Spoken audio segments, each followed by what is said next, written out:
What is going on, everybody? Welcome back to another episode of Pass the Barb. You are currently listening to the number one outdoor podcast in the world. I'm Ryan Pincala. Sam Sobi is joining me tonight, and we got a great episode coming at you. And guess what? This episode, not only is it on the number one outdoor podcast in the world, but it is presented by Onyx Fish. They are a proud supporter of Pass the Barb and PTB Nation. If you are not on Onyx Fish right now, get on it. Download this app, Apple, Android, get on it right now. This thing is a one-stop shop fishing app.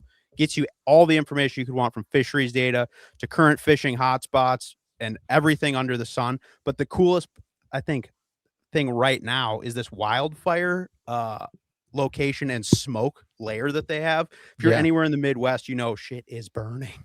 It is, dude. And I was just on an awesome trip, and I used this actually a ton.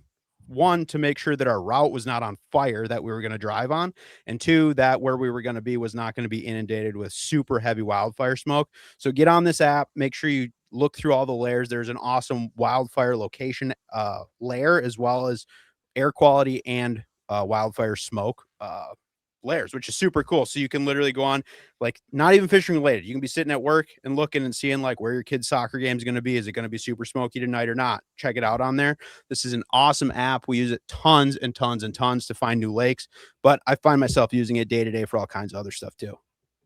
Shout out to Onyx Fish. Thank you again for supporting the pod, and shout out to each and every one of you guys that are listening for supporting the pod. And like Ryan said, making us the number one outdoors podcast. Besides the podcast, if you're not yet following us on socials, that's a miss.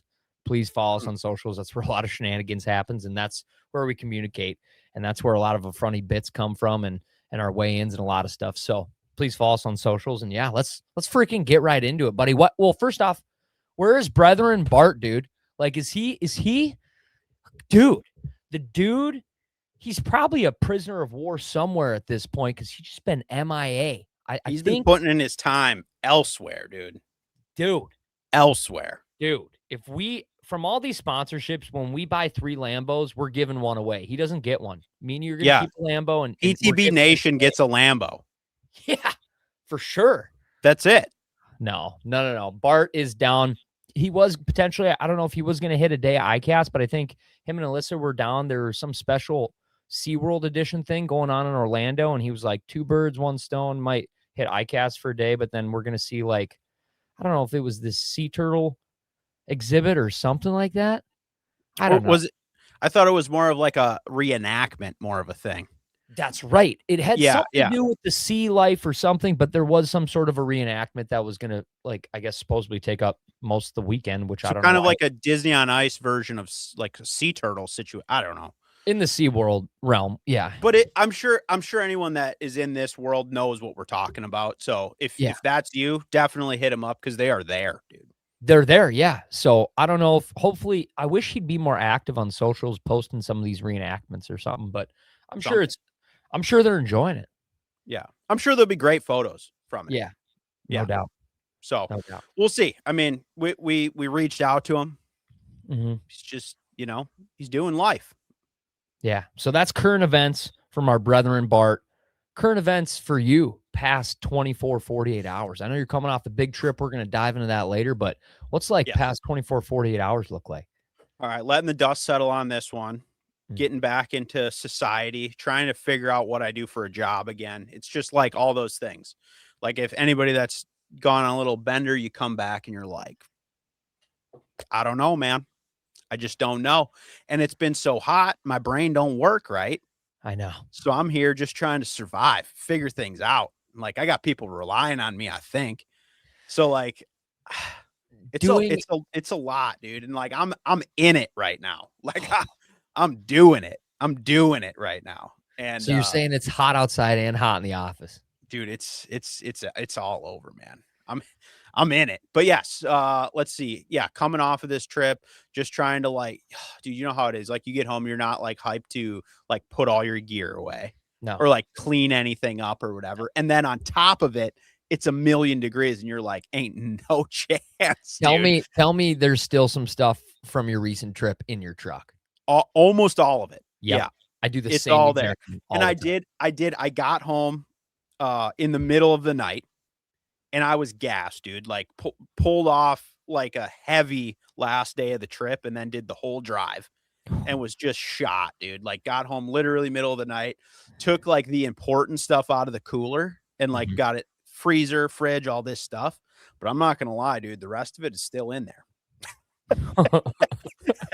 And I guarantee it is not good anymore.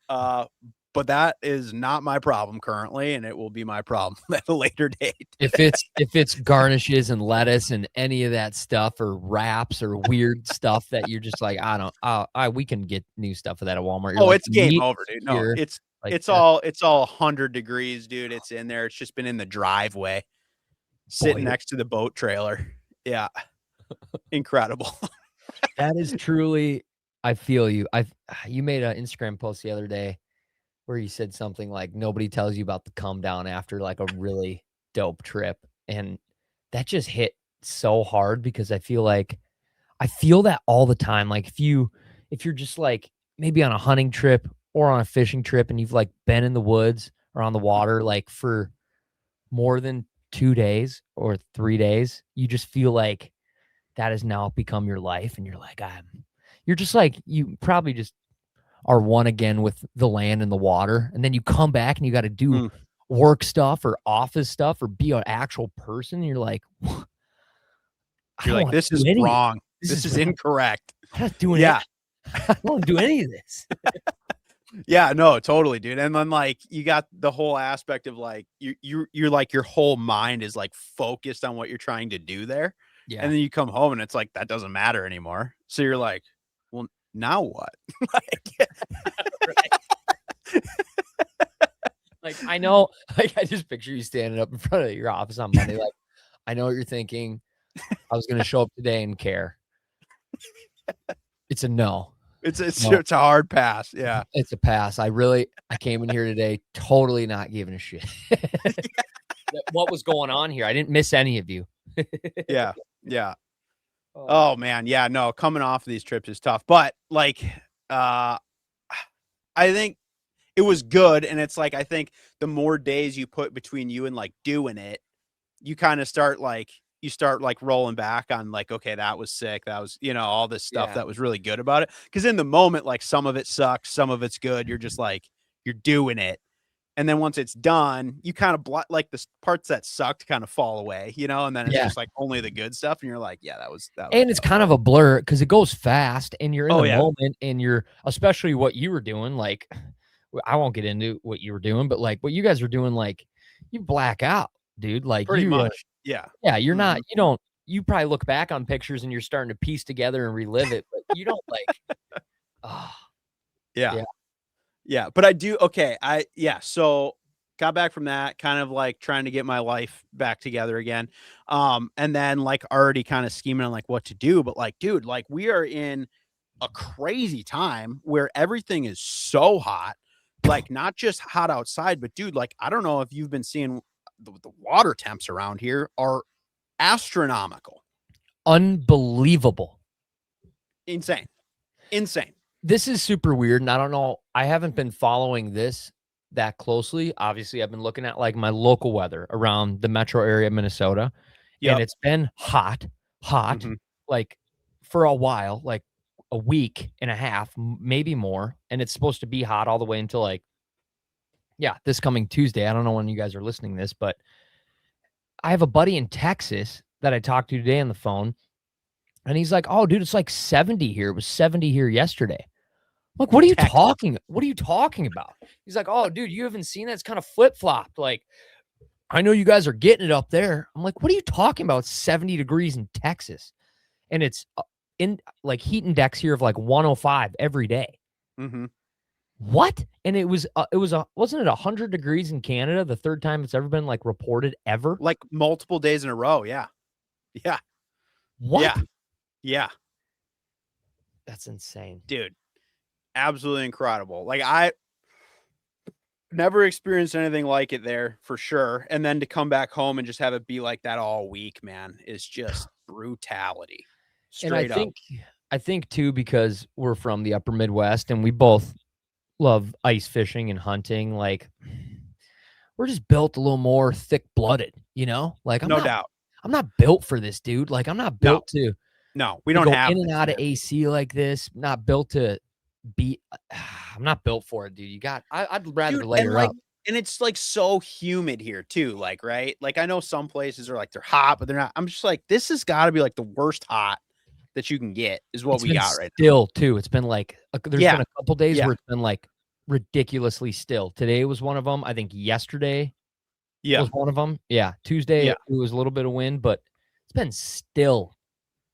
Just not good, man. But yeah, so yeah, lots to chat about on this trip. But yeah, I mean, like literally, dude, I've just been trying to like get my life put back together and Yeah, then figure out what I'm doing next. So I'm like, I think I talked to you the other day about this, but like between, I mean, like I work, right? Like I have like a yeah, normal job, and like, dude, we have just been straight grinding every weekend yeah. for like 2 months, dude. Like, we're always on the move, going somewhere, doing something, and then we just hit this big trip, and then we're scheming for the next thing. So it's like burning it on both ends, let me tell you. Sleep has Yeah. been at a premium.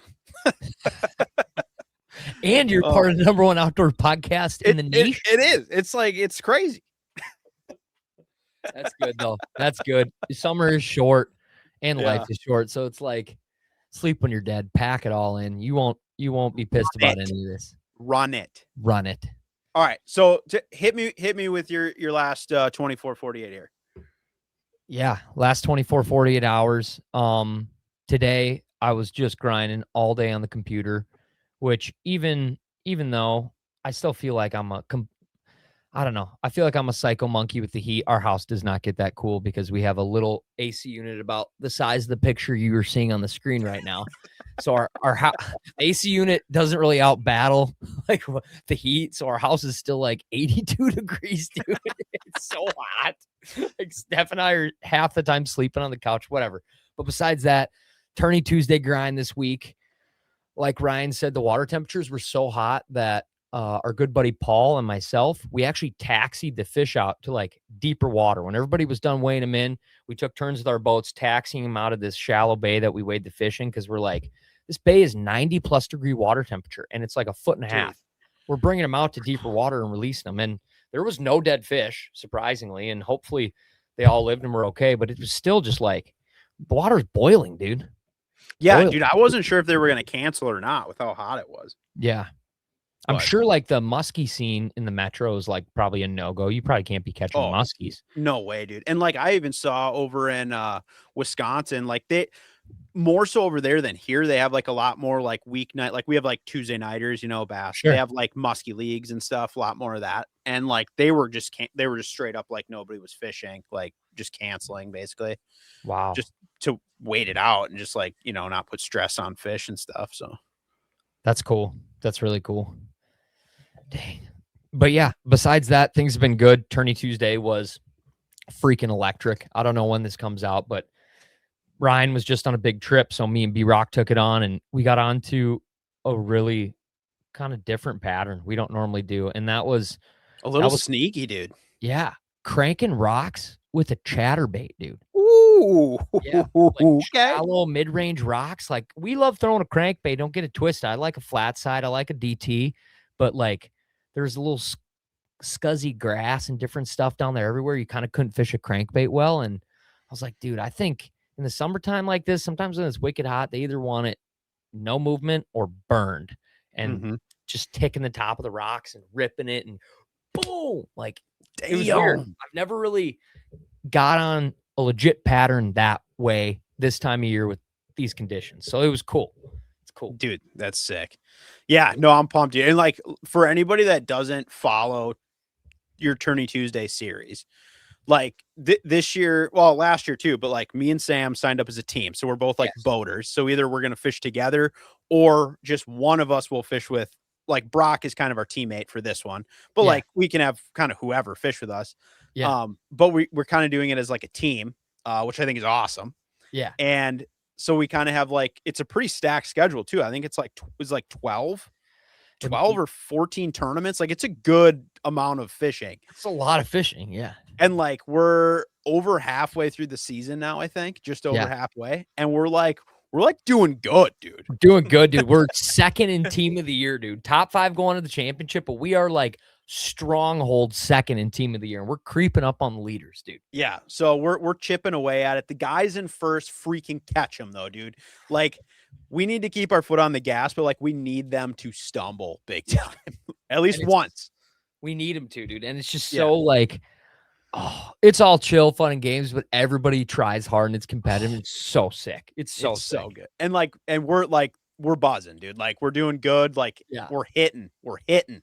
And like things are just working. So I'm looking forward to like, the next several weeks, I think are lakes that are kind of in our wheelhouse too. So it's going to be good. I think some of the videos will be dope and we'll keep it rolling, but yes, there'll be more Tourney Tuesday news. Oh dude, it's on. It's on. It's on. Okay. What are we going to next? Are we going to dive into your trip or are we going to dive into something else? We can dive into the trip, but we do have another guest available currently to us that we should probably see what's going on here. Let's see. Let's see if I can make this. I can't see backstage. I don't know who this is. Let's see what this. Oh boy. Someone with worse Wi-Fi than me. This is incredible. Someone in the bottom left corner says, "Oh, there. Oh, beautiful." They came in and they came out. We don't know who that was. We don't even really. I don't know, but they were in. Black. So we kind of keep PTB just open. We have an open door policy here. If you want to check in, you do it. If you don't, you don't. Yeah, and someone was about to. But who knows? And then they check. Okay, we continue on. Electric. Do we wait to see if they try to come back? I think if they come back in, we'll let them in. If they don't, we'll just rip. The show goes on. The show goes on. This is PTB. But anyways, so I guess I'll just kind of get into this, dude. So I know I talked about it on the last pod that I was about to hit this trip. But dude, this has been like an annual tradition for the past almost probably 8 years or so. Yeah, dude, you've been going up to this section of Canada and it's like for a long time. And it's been fun because it was kind of initially like a family trip one year, then it was like kind of a bro trip, and then it was like you and me, and then it was like, and then like Nicole and my buddy TJ came, and then it was just like me and Nicole. Like, dude, it's been okay. We got a guest back. We got a guest back. What up? Whoa! Live from Canada. Or is it really, really, really sketchy? No, it looks good. No, that's just how your voice is, but I think it's fine. Okay, perfect. We're trying to deal with the Wi-Fi up here in Canada right now. Live from Canada, ladies and gentlemen, Adam Bartusek and company, and a bunch of deer heads in the back. Where are you staying? Where are you at? Oh boy, I cannot hear you guys well. We might have to go to another laptop. It's fine. We're with Wilson. Wilson, get over here. Give us a. This is like a rival bone zone. Holy shit! What are you guys doing? Where are you at? We're at Mike Wilson's What up? house. That's a beautiful crib, Wilson. Yeah, look at all these dead animals. Pink, wow. Be proud. It's beautiful. Adam, I am proud. Yeah, give there some is a moose context for the over folks here. that aren't watching the video. You see? I don't know. I'm gonna take advantage of this moment to tell you how shitty your Wi-Fi is. Okay, yeah, we'll come back. Give me a sec.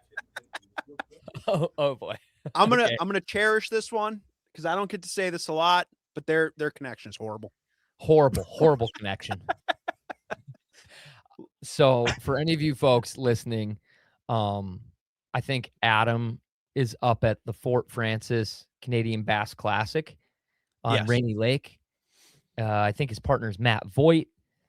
And yeah, I think today was day one of their tournament. So I think, I know Adam seems like he's enjoying some bush lights, and he was, maybe had a long day in the water, a little dehydrated, like one gets when they spend all day in the water.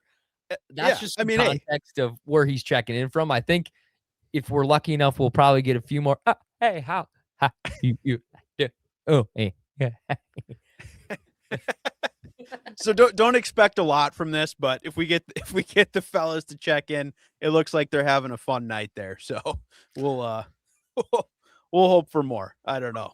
Back into your story, dude. Talk like back into this is tradition trip, dude. Yes. So we started going muskie fishing here, and it was like the first couple of years we had a lot of success. It really like fit our fishing style. You know how it is. It's like there's lakes or I should say just bodies of water and Yeah. places in the world that you will fish that you just connect with. Like your soul is like, Yeah. I get this place. Yeah. And like, man, and like Muskies is just a weird deal in general, but this place I just is like, this is my spot, dude. And like I have learned a lot about it. I love going there. I look forward to this trip. I wish I could go there multiple times a year at this point. Like I'm just that invested in it. And we planned this trip and oh, well, they're back. They're back. Oh, they're back. We'll hit it one more time. All right. Okay. We're gonna test this real quick. Is this better or no? Oh, that's yeah. Oh, yeah. yeah. Okay. It might go in and out. We'll try our best. Awesome. Okay. We are all right. Check. Hit us with a check in here. Yeah, hit us with the current events check in last 24 hours, 48 hours. My last 24, 48 hours, I have been in Canada. We are up in Fort Francis for the Fort Francis Canadian Bass Championship. Today was day one. Voigt's right behind right now. He's on his phone. But yeah, Voigt's here. And then we got the crew as well here. Did you guys get to see Wilson before? Did you get to see the man cave or no? Yeah, dude, that was legit. Yeah, yeah, absolutely. Okay, perfect. Well, Wilson, you can come over here as well. Yeah. Don't be shy. Adam's wearing a cat T-shirt. Your face can do nothing to this pod. It can do nothing but add to this. Yeah. Oh, that's actually better. Yeah. That's way better. What's going on, guys? Tell us how day one went for both teams. Bart can go first because he's leading the house right now. I don't really want to talk about it, but we can have a short and sweet, please. Yeah, we caught him better than Wilson. So did you have like 10 pounds or 12 pounds or what happened? we had 16 something. What'd you have, Wilson? 14, just a hair over 14. Lost a couple big ones. Bad day. Okay, so what's leading the tournament right now? I think 1977 or something. Just shy of 20. There's like 4 19-pound bags and probably 8 to 10, 18, and then it kind of lots of 17s and 16s. 25 place is 17 pounds. Yeah. 25th place, 17 pounds. Yeah. Oh, damn. So give us the stats. Like how many boats are fishing this? Is it just like all of Rainy Lake? Like what is the tournament field here? 125 boats. All of Rainy Lake on the Canadian side. So got it. Tons of water to fish. Dude, it's stupid big. Have either of you guys fished Rainy? No, just looked at it on a lake. No, map, I just driven over it. What a lake map looks like out there and kind of got scared. Dude, it's like actually fucking extraordinary. Like me and Voigt are like trying to break down bays and we're like, oh, I'll go check out this one. And you like zoom out quick and you're like, how big is this compared to like Gull Lake? And you go look and you're like, oh, fuck, it's like that big. Oh, yeah. Like, I know when I was cover this day in 4 hours. Oh my God. Yeah. When I was driving home, because I think you were there already when I was coming home. Because it was so hot the day that we drove home. And like we were so over it, right? And like we got to the bridge that goes over like right before you get to the border, and I seen like a bunch of bass boats running around. Like obviously everyone's practicing. My dash thing said like 104, and I was just laughing. I was like, those fucking idiots are out there, dude. That's hot, dude. Dude, on Sunday, so that would have been. Oh, no, it might have been Monday. Whatever the hottest day was. Monday. Yeah. I was in Northwest Bay, and all of a sudden it was like you said, it was like 104, and I was just fishing, and I just hit spot lock, or I went, I'm hot. I pulled up my trolling motor, drove to the middle of the lake, hit spot lock, took my shirt off and took my phone out of my pocket and just jumped in. Yeah, and then you were like, this isn't even cold. Yeah, dude, the water temps here were up to like 80 81. to 83. Yeah. It was No fucking way. insane, And this dude. is like a deep basin. Like it's not like shallow. The shallow crap. You It's so fish. wrong. Yeah, no, that's insane that the water temps are up to like I wasn't even gonna guess 80. Yeah, Wow. no, dude, Oh, it's super, hot. super hot. Today Everywhere it cooled baby. off a bit. I saw, what did you see today? I saw like 77 or something? most of the Yeah. day. Yeah. But Wilson. No, we go were ahead. go ahead. several hours north of you, and we got up to 82. Ooh. Wow. yeah, it was insane. But so we're up here for Fort Francis, obviously. I think be cool. Wilson can talk about this because we're filming a whole video, some videos and everything about it. But like Sobi and Pink, do you guys know like how much historically in the bass fishing world has been unveiled because of this tournament in terms of like the marabou jig? Or we're saying like techniques that were like taking a prominent. minnow, moping, basically like invented. inventing stuff. It happened here. Yeah, here in Lake of the Woods. I'd say Lake of the Woods first and then Rainy Lake, but the marabou jig #1 for sure. There was a couple older fellas from Kenora.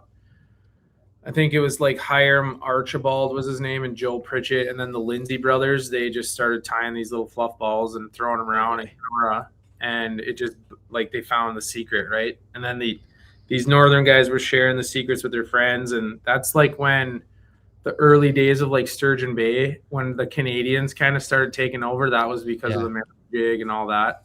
And then the minnow has been like a staple here for Well, that was like 30 the years. Linders started doing that. The Linders actually pioneered it on Rainy Lake. They won like 3 years, 4 times or something like that.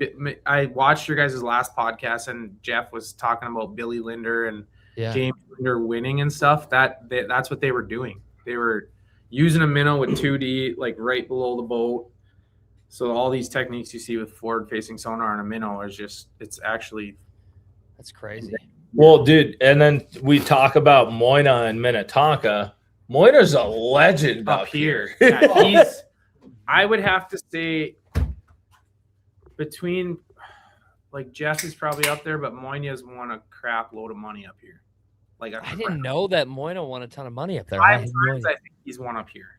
He won 3 years in a row. 3 years in a row. Are you serious? Yeah, man. Like go back. If you're ever bored one day, go back and look at like the old history of the Fort Francis Canadian results. And you guys will laugh at the amount of like Minnesota boys that crushed up here. Wow. Crushed. And that was like Moina's area. It's kind of infamous stories of like he found this one area and he won. And then he would send his partner there and practice. Basically, just sit And he there. just sat there. Yeah. So no one could fish To hang it out. 3 years in a row. And they kept Wow. winning. And then eventually it was like, dude.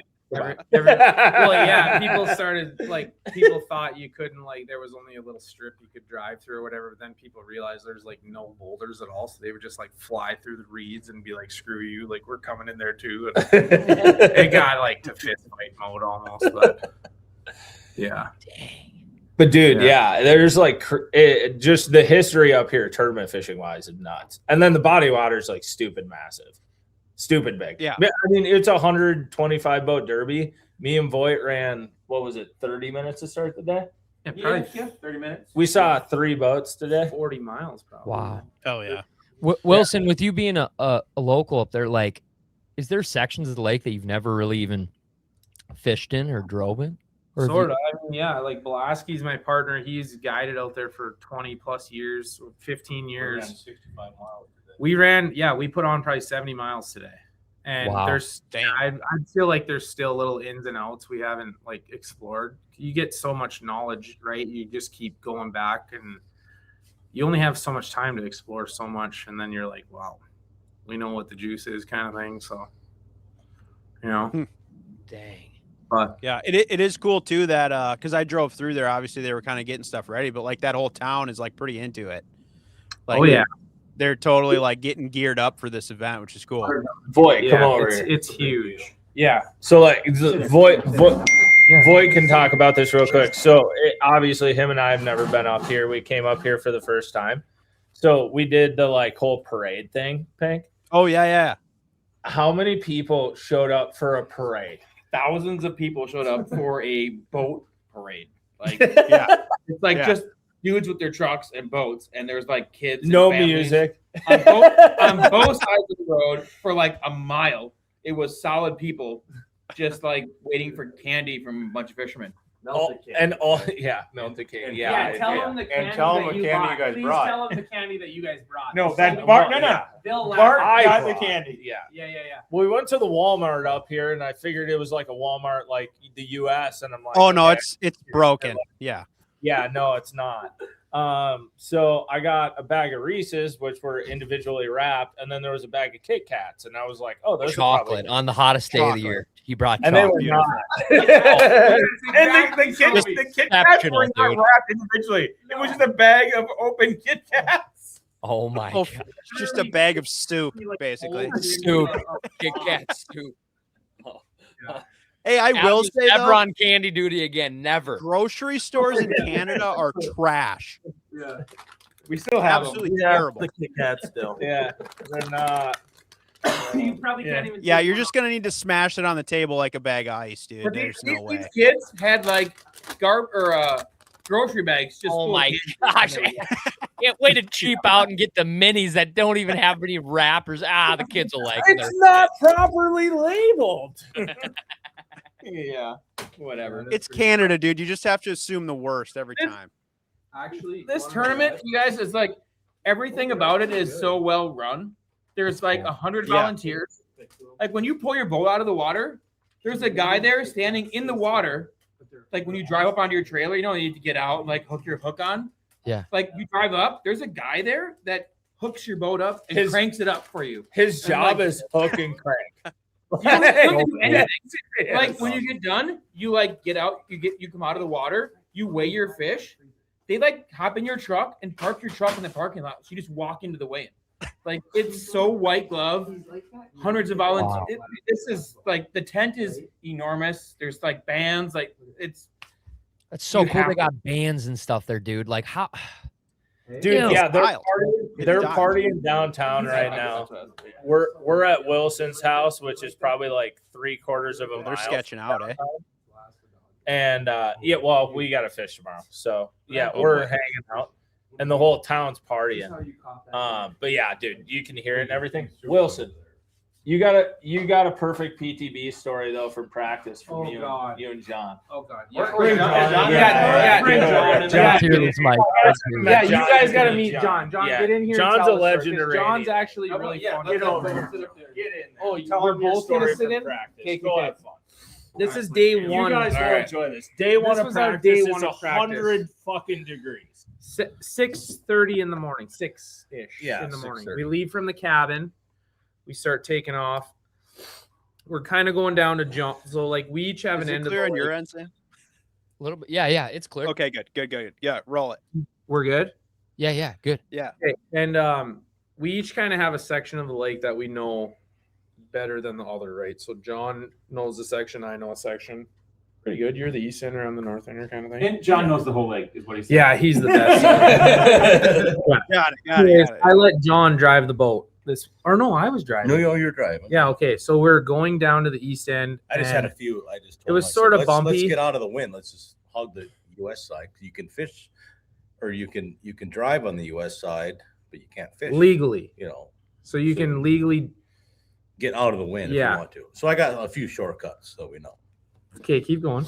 And so this blueberry area island, a lot of campers, a lot of houseboaters, right?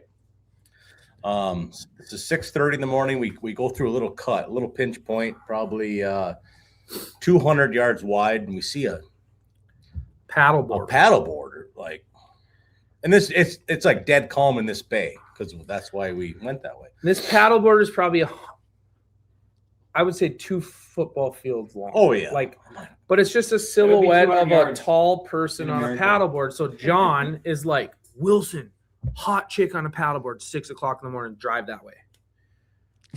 Fine, whatever. So we're driving that way. I'm married too. I mean, but it's all. Yeah, we to see that. You He's got a know? good eye. He's got a good eye. You didn't question. It's nature. You're experiencing the nature. So we have to go this way anyway. So John's like, just get closer, let's get a look or whatever. So we're getting closer, and to this person's, I mean, this person was tall and had nice legs from afar, and looked legit, as you would say. Yeah. We get closer, and I'm looking at John, and we're looking, that's a and dude. John goes, "That's not a girl, that's a guy." And it wasn't 5 seconds later, John goes, "And that guy is completely butt-ass naked." This person at 6:30 in the morning is going across a bay, standing on a paddleboard, naked. Just majestic. Just going. John is like just a pissed at big this point. He bull wishes he had swimming across a binoculars bay. there. Yeah.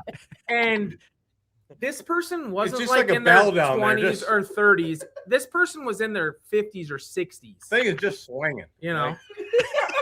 So now we're both It's like we're dying laughing, Yeah. and this person doesn't even have the decency to look at us and like give us a thumbs up. He just went like this. He just went as he's like, he was in a row, and then he just went Yeah. ass naked. That is honestly probably one of the best things I've ever seen on this. Yeah. My whole life. And I'm proud. Think about what he was thinking, dude. He was like, he's probably like, Oh, dude, shit. there's Oh, two chicks shit. coming at me in a bass boat right now. Yeah. Yeah. He's like, this is my moment, dude. Dude. Damn it. He's like, who's gonna ride a boat Through here right now. through here at like 6 in the morning? Yeah. Oh, Because it is like a secluded spot. It's just like a section where you Yeah. roll through that's kind of a shortcut. And yeah, he was He was loving life. He was I loving life. give him props. I mean, and I mean, like I said, from tell afar, you what. he had the legs and stuff. Like, good for him. 'Cause, you know, great physique. Oh, like I said, I mean, well, we thought we were gonna get our day started right, yeah, and then yeah. And then it from got worse. There, it just It kept got getting worse. worse. Oh, yeah. I thought you were going to be like, dude, and then I caught a 6P immediately. No. So we get got our to first spot. first spot. We get our first spot, and we're taking out rods, and I'm taking out a jerkbait, yep. and I get it stuck in my shirt, my sun shirt, but the jerkbait's still in like the loop of the rod. You know, you put it through the loop like the hook, so it's stuck in my shirt and it's stuck in the loop. So now I'm like trying to get it out of the loop and figure it out. I sink a barb through my thumb.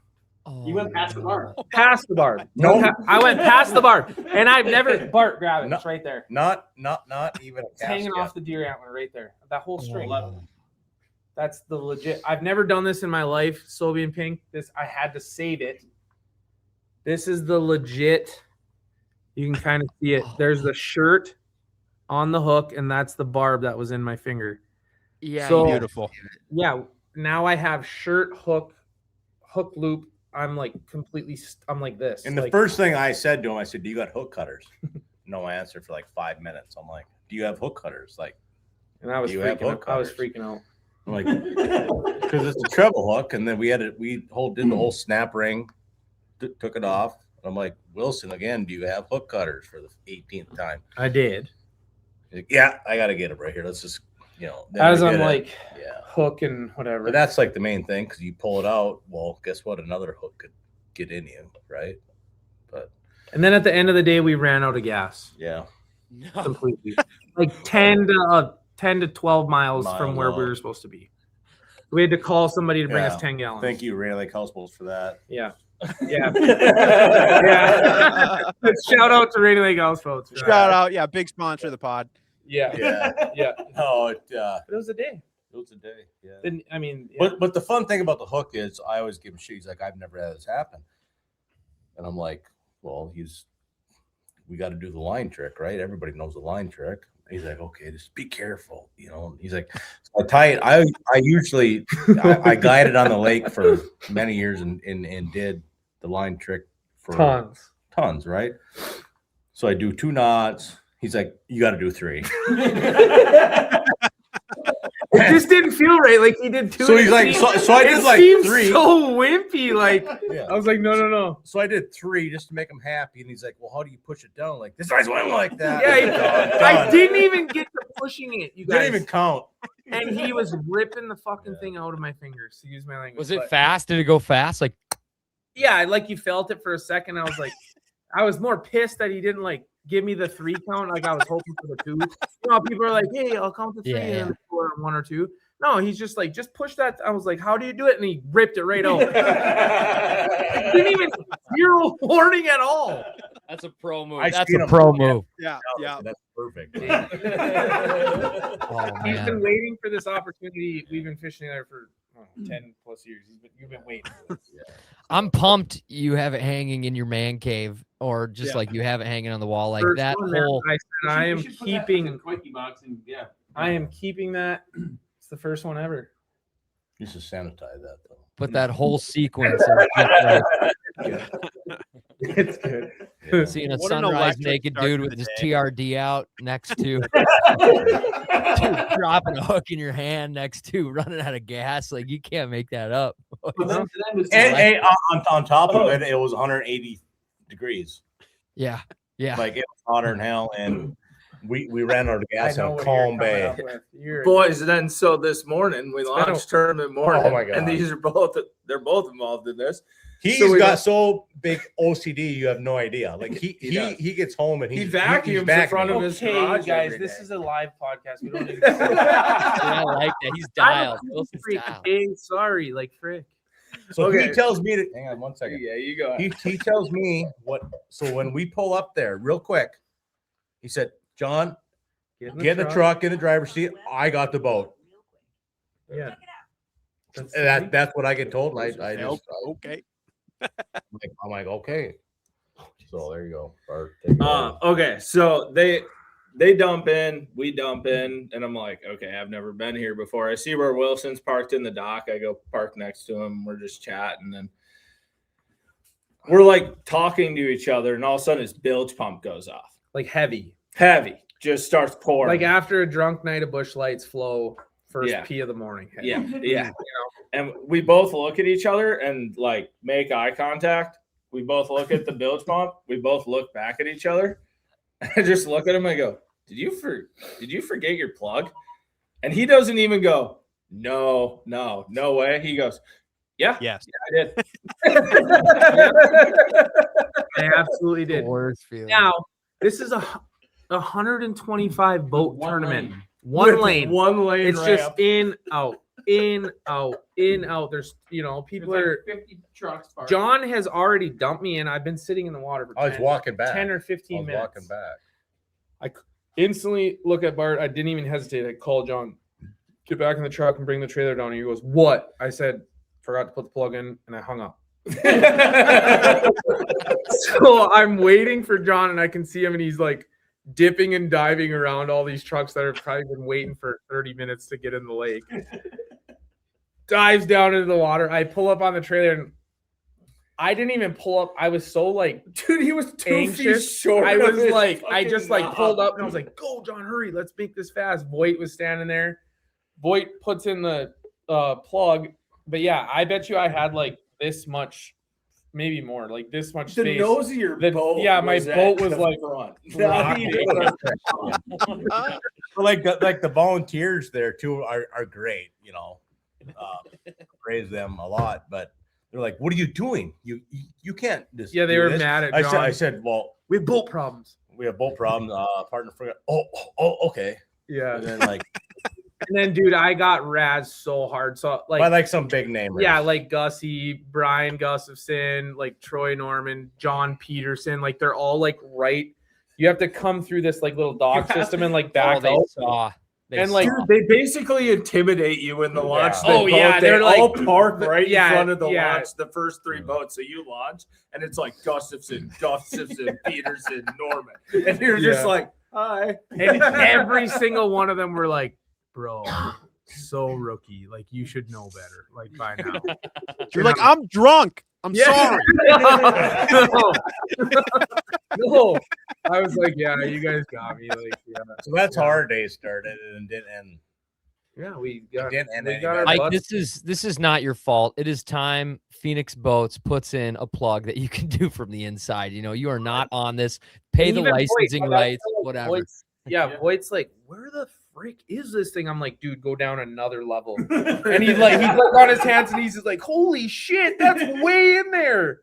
Yeah, he was a big help. We still think he's cursed by the bass gods. It's better. Yeah. So we got one thing we got to do on the pod real quick live. Sobi needs a beer.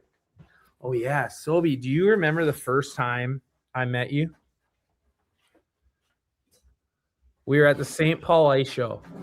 It was me, you, Joe Anderson. Were we in a booth? We were sitting at a table. What's the bar called? Tom Reed's. Tom Reed's. Remember when I whooped your ass in a shotgun? Like, Dude, absolutely whooped your ass. You remember that?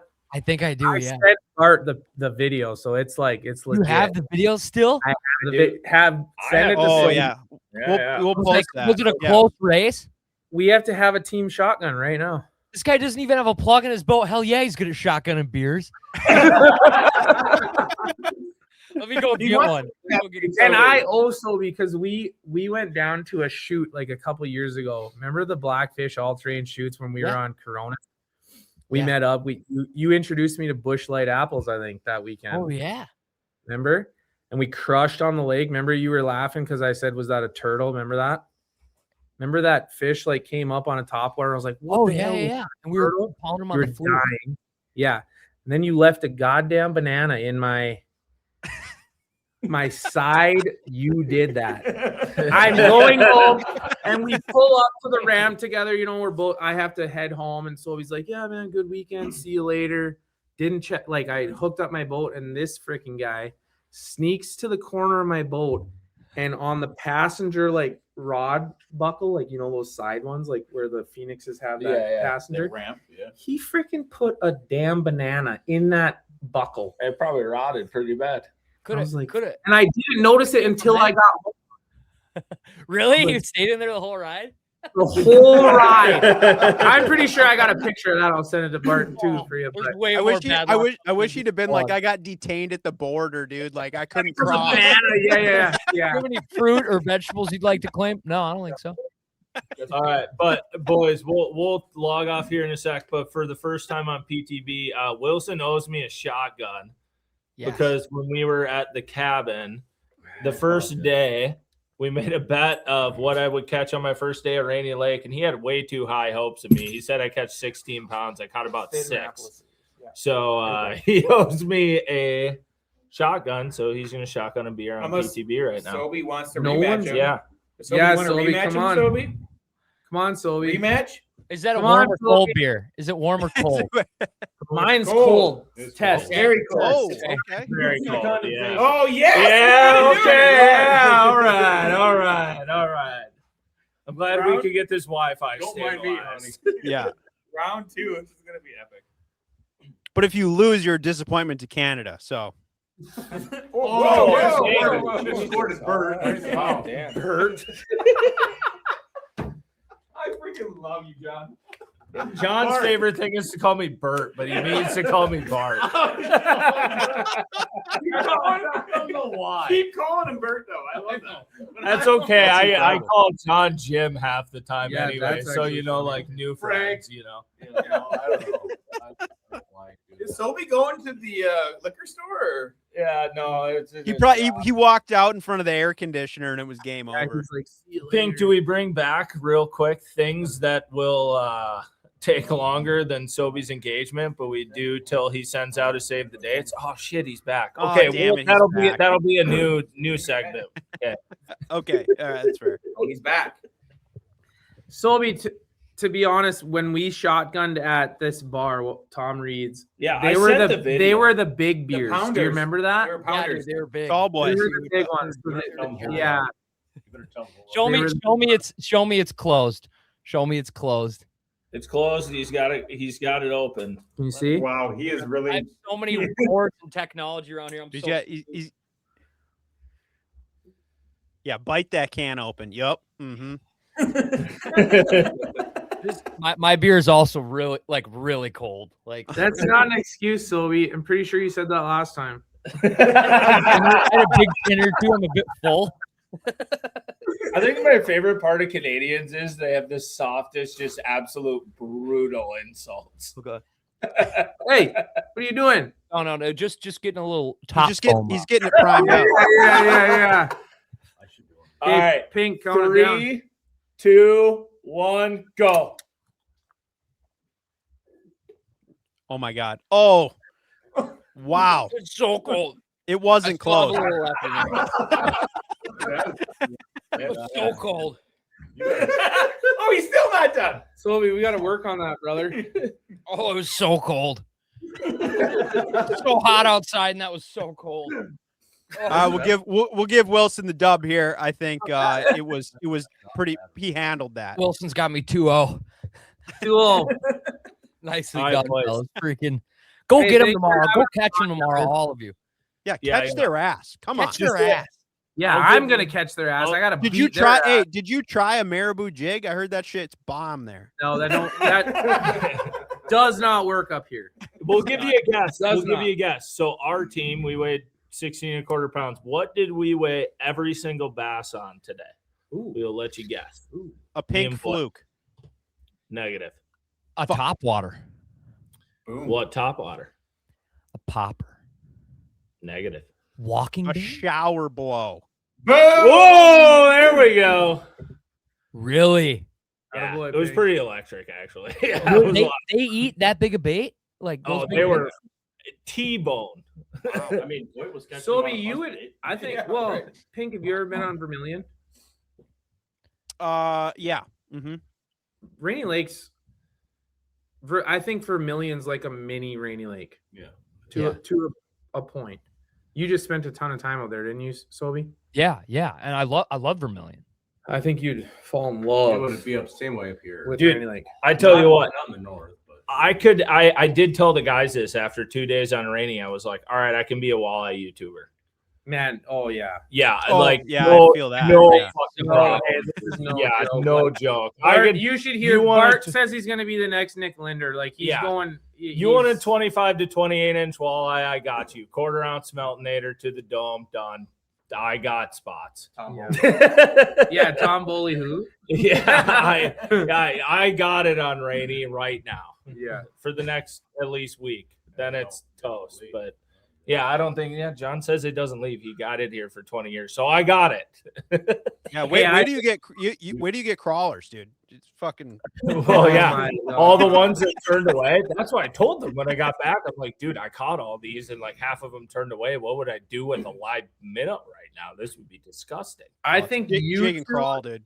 you two should team up next year and come up north and Yeah. just It'd be Get so it fun. on a Ryan, we story. should do it. Top water smallmouth? Are you kidding you me? could I mean, film Bart this can do too, it. kind of Shit. thing. Yeah, Come stay. dude, it's so fun. Just come We've- fish the dirt. we've man. had- You guys Moyna owes me some favors. I'll press him for info. Can we get you info? both love Durban. It would You be know? a good time. Like it would. And I've had like not a million, but like a lot of people tell me that like Rainy Like Lake 4. is the most beautiful lake It that is. I probably could drive to. Like, and it's just like it's I feel like it's one of Oh yeah, we didn't even talk about Voight ripped his skeg off the other day. Yeah, she gone. Yeah. She gone. Shark bite. Shark bite. shark bite. It's more like initiation. You got to go It's beast to see the beauty. Yeah, of the lake, hot though. hot tip for all the kids out there: if you're on a Canadian Shield Lake and you see a 10-foot hump, don't go over. Don't run. How over. hot was the dude on the paddleboard that you took a hard left to get to, Voight? I was Just to get a nowhere- glimpse. Right. What we do, hey, the good thing is we have the whole skeg removal on video, so you'll get to see that. Yeah, nice deflection. Okay. Dude, Yeah. White jacket. they went. Yeah, they We ran went across back. on full pad. This is Dude. They went No back to way. the boulder. been hilarious. Hold on. They went back to the boulder on video with his net and are trying to scoop up his The skeg skeg. parts. It's shattered on the boulder. Did you get And any of it? Boots just casually drops a to like not hit that rock as they're trying to scoop it. And then like, I don't know, 20 minutes later, they're running down the lake and they got the easy cam in the back with the DJI.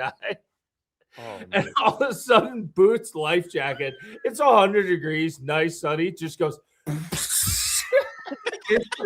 His face was like this. He's like, man, what's going on? Boy, he thought his motor exploded from just hitting the rock. He thought a hose went out. The fact that it didn't blow up when I fell into the water at Mille Lacs, but it blew up twice now. Driving. Not even being my water is insane. Yeah, it's Onyx Outdoors, not It's You hilarious. just make it too easy, bud. You might have earned yourself a new nickname. Like you guys got to call him like I mean, PFD yeah. or something. That could Oh. stick. We could go with PFD. That's good too. All right, we'll let you boys get back to it. Thanks for having us on. All Good right. luck Good, tomorrow, yeah, fellas. good Catch luck 'em. tomorrow. Catch their All right, ass. see you, man. Thank you for coming on. Catch them. Oh my God. The boys I've are heard- buzzing. What? I said the boys are buzzing. They're buzzing. I've heard. Not only is this tournament so well run, and it's just like a really awesome, just a well run tournament, but I heard it's just a freaking ride up there, dude. Like I heard they are partying in the streets. That party downtown is electric. Like I'm almost like a little bit mad that they have this long, like I don't know, this long standing heritage of running the just such a dope bass tournament up north, and there's not even like a miniature replicated version of that like anywhere. You know what I mean? Like I've been to, besides like maybe the classic, but like I've been to Bassmaster Opens and big team tournaments and this and that, and there's never like bands, there's never street food and parades and like Yeah. they make Well, an I think event this is out like of a it. long-standing community event. I I think is what know. makes it like so special, right? Like it's not just a little one-off thing. It's like they like prepare for this big time. Yeah, it's like your town festival mixed with a bass Yeah. tournament on steroids. Pretty sweet. So cool. Yeah. So So cool. I think they're having a great time there. Like I said, I drove right through Fort Francis on my way home, and like everyone was there. Like it was packed. There was trailers and boats everywhere, and like it was pretty cool. Dang, we should fish it next year, dude. Maybe, dude. Like Maybe. it's not like for other guys have done it before from Minnesota just to roll up and Oh yeah. just fish our strengths, dude. Like just go out there, whip some top water, like freaking whip hair jigs around. Like shit. Just keep it simple, dude. Just slang slang. about. Just slang. Yeah. No, it looks like an awesome event. So I'm sure there'll be more stories to come. This was only day one. It's a 3-day event, which I think is badass. Like how many of those do you get to fish? You know, Yeah. like a straight up 3-dayer. Like that's sick. That's super But- cool. But yes, dude, like I'm jealous that they're still up there. Like I said, I literally just came home from up that way and I was like, damn, dude, like they're here still. Like, All that's right. sick. So they're gone. They're done. Talking Okay. me through. This is a long-standing tradition trip you've Yes. been doing with everybody from your family, your buddies, now your longtime girlfriend, and this past week you went up to did. Canada Yep. with Nicole and just run me back from there. I Yeah. want to know nitty-gritty. So yeah, we schemed this one up to be a little bit longer. So we drove up there on Wednesday morning, actually this past week, Wednesday. And like, dude, like Wednesday was the day we had that mega storm roll through like all of Minnesota. And Yeah. so like it was like overnight Tuesday and Wednesday. So we were going to leave Tuesday night, but we're looking at the weather and we're like, oh my God, like we're going to be driving through like the worst part of this if we leave right now. So like we slept for a while and then we just ripped it like in the morning, super early. We got up there. We made it to International Falls pretty early in the morning. And yeah, we crossed the border, and it's still several hours from like once you actually cross an International Falls to get up there. But we got up there and like we were camping. So the plan was to camp there for basically 6 days. And we got in, we like set up our camp and everything. And like, you know how those are. It's like you rip off this big drive and like you're still juiced up because it's like day one, like we're gonna hit it. Like But you're like like, getting there. Like you have the tank full adrenaline. yeah. But then you get there, you get the camp set up, and you're like, all right. Like we'll just chill for like 15 and then we'll hit it, you know, and then you're like, it's kind of comfy and shit. Yeah. Like there's a sense of reward where you're like, oh, so bitch, we made it. Like we're here. Yeah. This feels so good. Like the first, like there's goals and trips, you know, that you put in your head mentally. And one is like, we need to get there. And then when you get there, you're like, oh, some bitch, we did it. Yeah.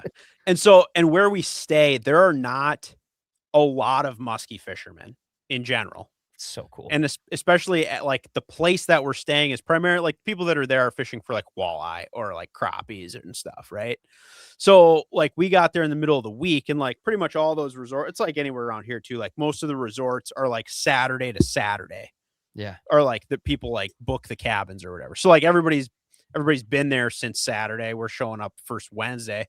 So like we get there and we're like setting up our camp. We get like, you know, you're chatting with people because a lot of people were like coming out. Like we got there in the morning. So like a lot of people had gone out in the morning, came back in already. So we're just shooting the shit with some people that are there. And like most of them were like, either it was their first time there or whatever. So it was like, okay, we're just kind of chatting some people up. And we went out that evening and we had some action, but we didn't catch any, but like we're like, let's just milk right around, see what the weeds look like obviously I haven't been here since last year, you know, so we checked some stuff out. We moved, I think we had 3 or 4 fish up and we're like, okay, that was cool. And then we're like, all right, we'll hit it, you know, the next couple of days. Well, the first couple of days we were there, we actually had like decent weather and everything, and then we got this mega hot coming, you know what I mean? And so the second day was dope. And like a lot of the spot, like when you and me went, you know, like we banged around a lot. And I think we had probably the trip you and I went on was probably some of the most difficult water conditions. Like it was just like, yeah, man, I don't remember, like the week leading up to that was like crazy wind and stuff. And the lake just got like gross. Churned. Yeah. But like I got a whole, you know, ton of waypoints out there of all these cool spots, and we just started hitting stuff till we started moving fish. And like I would say this trip out of anyone I've ever had before, we probably had the most like action as far as like fish sightings, like having follows and like stuff. So it was cool. But it was just like really weird, like different, I guess, just because the water was so warm. Like I think the first day was the coolest we had, and it was like 76-degree water when we got there. That's insane. Which, like, considering how, because, you know, the muskie season in Ontario opens like at the end of June. Yeah. Like the second to last weekend of June is when it opens. So it only been open for whatever, 3 weeks, and the water was already that hot. And so we're like, dang, this might be a little bit different, but we're like, let's just hit all of our good stuff before we start like doing weird things to try to like figure something out. And we had made we like made some lures before we went, and I like catching fish on stuff I made, right? Yeah. So Nicole had this one bait that like whatever, her and her dad caught a lot of fish on when she was younger and stuff, and they don't make it anymore. And we made our own version of it, and we made a couple of them last year that were like smaller. Well, I made some this year that were substantially larger. Out of some, it's like a bucktail with kind of a weird blade combo and like setup. But we took a bunch of bucktail from the deer that we shot like in Montana on our trip, and we tied these baits out of them.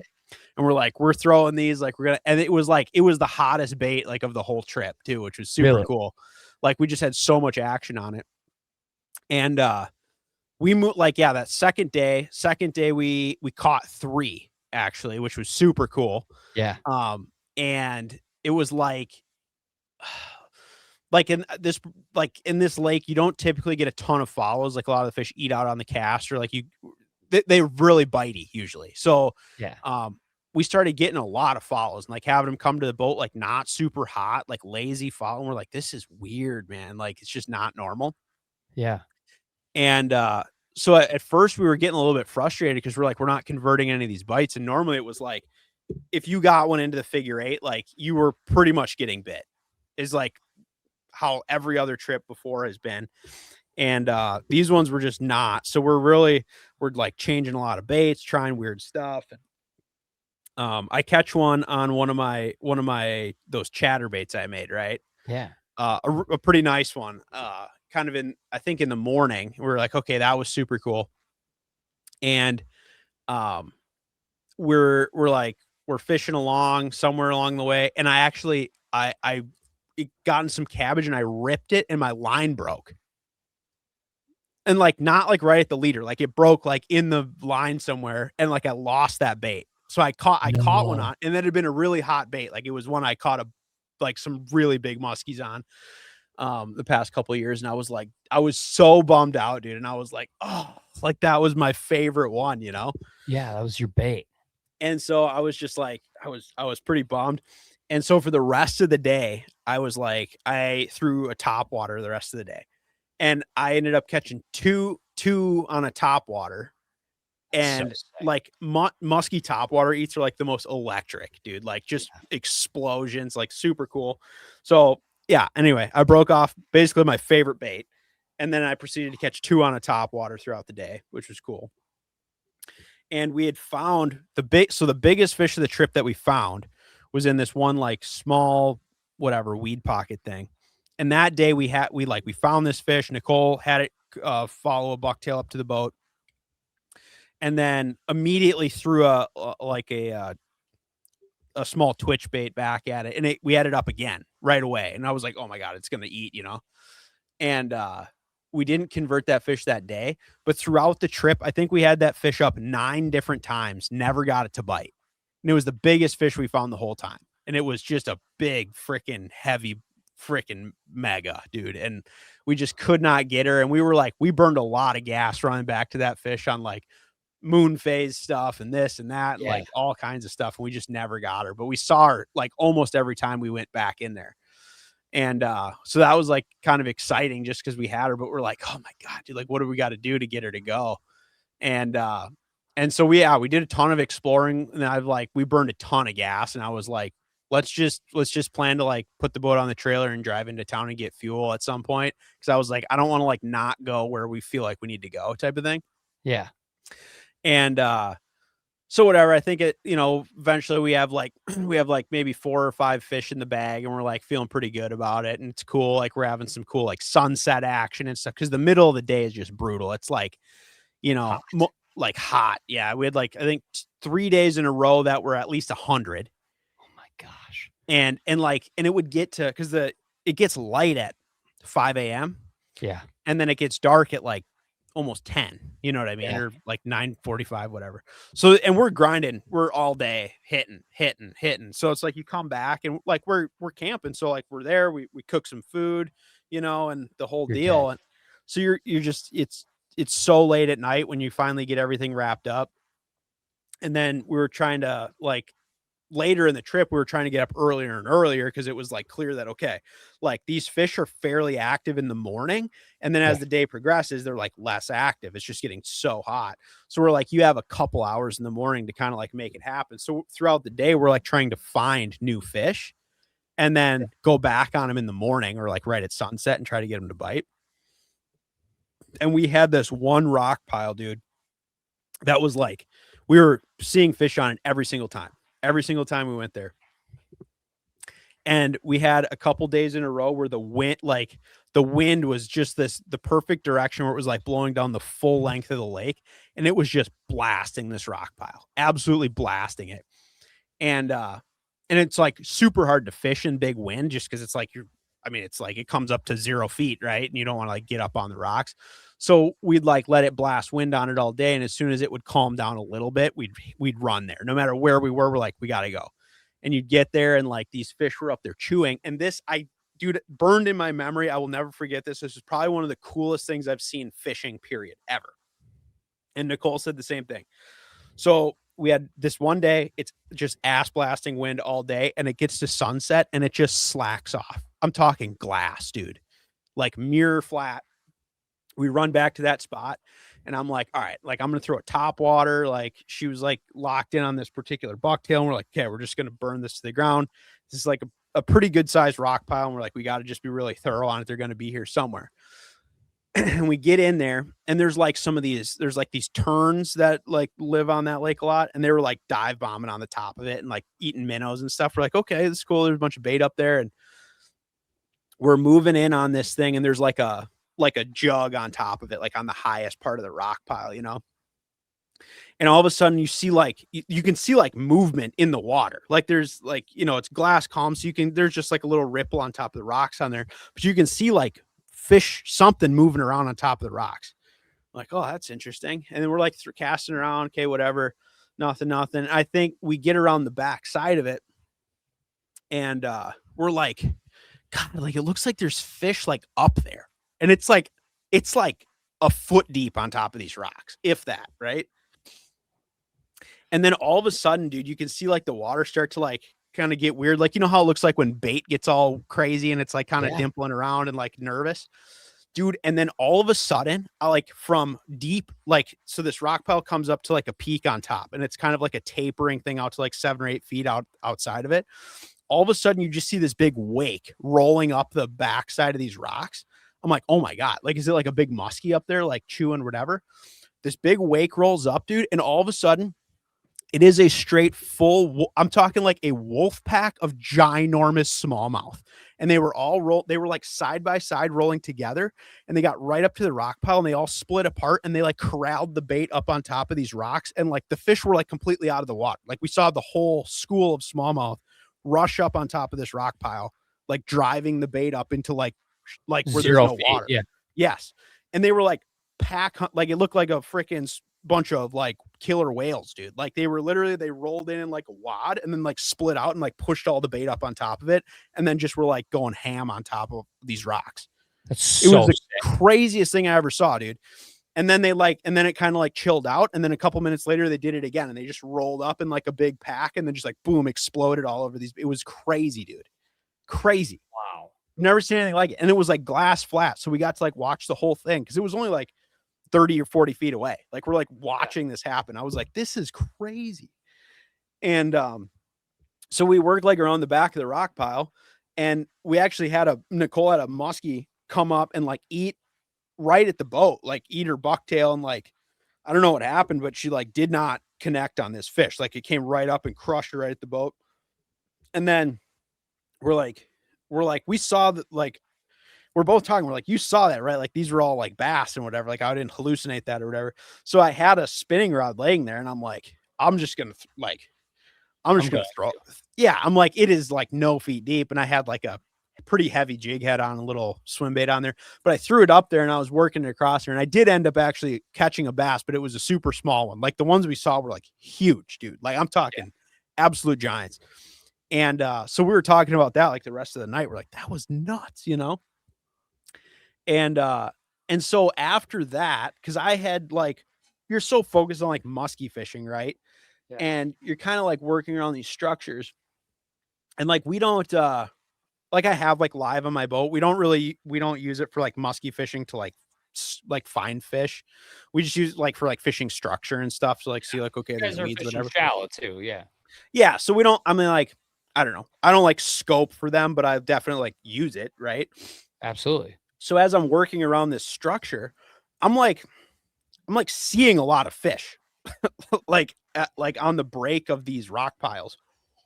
And I'm like, as much as I'm like, we got to just keep grinding. I'm kind of like, we should maybe see what these are. Cause I'm like, there's a lot of walleyes in this lake, but there's also a lot of really big crappies. And I'm like, God, I just like, there's so many of them. Like, it seems weird. Like maybe we should try to catch a couple. There's just like biomass there. There's just and I kind of want to see what they are. So I pick up this spinning rod, I spot lock on this thing. I can see like a whole group of them. There's probably 20 or 30 of them right in front of my boat. And I throw up there and I'm like hopping along the bottom and it just goes donk. And I set the hook and it's like probably like a 20-inch walleye. Oh. And I'm like, game on. Okay. And so now I'm thinking like, holy crap. Like, are there, like, if these are all walleyes, there are hundreds of walleyes on these spots, like hundreds. And so I'm like, okay, we're going to have to like mess with this a little bit. And so we fish around and we're start catching some, and they're real finicky though. And I'm like, okay, so we can get them to bite. And I had some deeper rock spots I had found that I'd fished for muskies before and like never really had much action, but I'm like, they're the right kind of rock, I would think. So we just were like, it was the middle of the day, like probably like day 3 or something. And we're like, at one point we wanted to eat fish on this trip. Right. Yeah. So we're like, and like, you know, you catch pike and stuff, but I'm like, hey, if we can catch some walleyes, like actually trying to catch walleyes, right? Like that'd be cool. Cause we could just bang a few, we'll throw them in the live well, we'll go clean, like it'll be all good. And so there's this deeper rock spot. So we roll up there. I just dropped the trolling motor. I'm like, let's just look around and see if we see some down there. Dude, I dropped the trolling motor and I'm like, okay, here's the rock pile. And then I look off the rocks, dude. And I'm talking as far as you can see with live, dude. No. Just schools. And I'm like, come on, there's no way, you know, fire in there, like hop it a couple times, donk walleye. And we just sat there for like 30 minutes and just freaking donked walleyes, dude. It's And- so sick. On what, and, swim like, baits? Yeah. like a 2.8 inch little white swimmer on a quarter ounce head. So we're just donking these walleyes, and I'm like, okay, but like for how many I'm seeing, I'm like, we're not like I would think we'd be like catching a lot more. And like while we were there, like last year when we were there, there was like a freaking the most epic mayfly hatch I've ever seen in my life. But this time it wasn't like that. But there were like mayflies all over the lake. So I was like, okay, they're definitely like hatching or whatever. So, and the water's super dirty, right? It's not like a clear body of water by any means. So I had these little, like the, you know, like the tiniest flukes that they make. Yeah.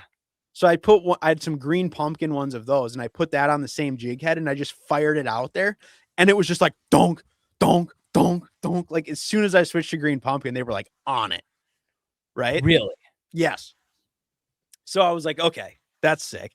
And like at this point, we're like not musky fishing. Like we've been dicking with these walleyes for a couple hours now. So we go back to musky fishing. We're like, okay, that was cool. And we end up keeping like our limit of walleyes off of this spot. We're like, Yes. cool. We'll clean those. We'll have them for dinner. Like it'll be sweet. So we go back to musky fishing, and we're like fishing in this weed bay, whatever. We see a few fish, whatever. And then we're trolling motoring around there's like a big point between these two bays, and we're just like going around it. And I just have it on 10. I'm just like, and I'm going around the corner, and then we're pretty close to this rock pile we just caught all these walleyes off of. And there's a really big mark like 5 feet below the surface right there in like 15 feet of water. And I just have that spinning rod in my hand because I'm like, hey, if I see more walleyes, I'll throw at them while we're like going between spots, you know? Yeah. And so we're like trolling motoring out of this bay. I see this fish, and I just like, I don't even have it like lined up. I just kind of like sling it over there, you know? Yeah. And I land like generally near this thing. I twitched it one time, and it was just like donk. And I set the hook, dude. And I was like, oh my God, this is like big. What, you know? And like I said, it was like maybe 4 feet below the surface in like 15 feet of water. And it ended up being a 26 3/4 inch walleye. Yes, dude. And I'm like, Big holy floater. shit. So I'm like, okay, like, do you think we could replicate that? You know what I mean? Like that would be cool. Yeah. So then we kind of were like, okay, let's fish this spot. So whatever, we proceed to do that. We musky fish for a few more hours. And then we're like, let's go back to those rocks. Cause like, this was our best walleye spot we found. And so we're catching these ones on the bottom. And then I'd randomly just see a floater like over there, throw over there. Boom. It's like if you got it within 5 feet of them, dude, game over.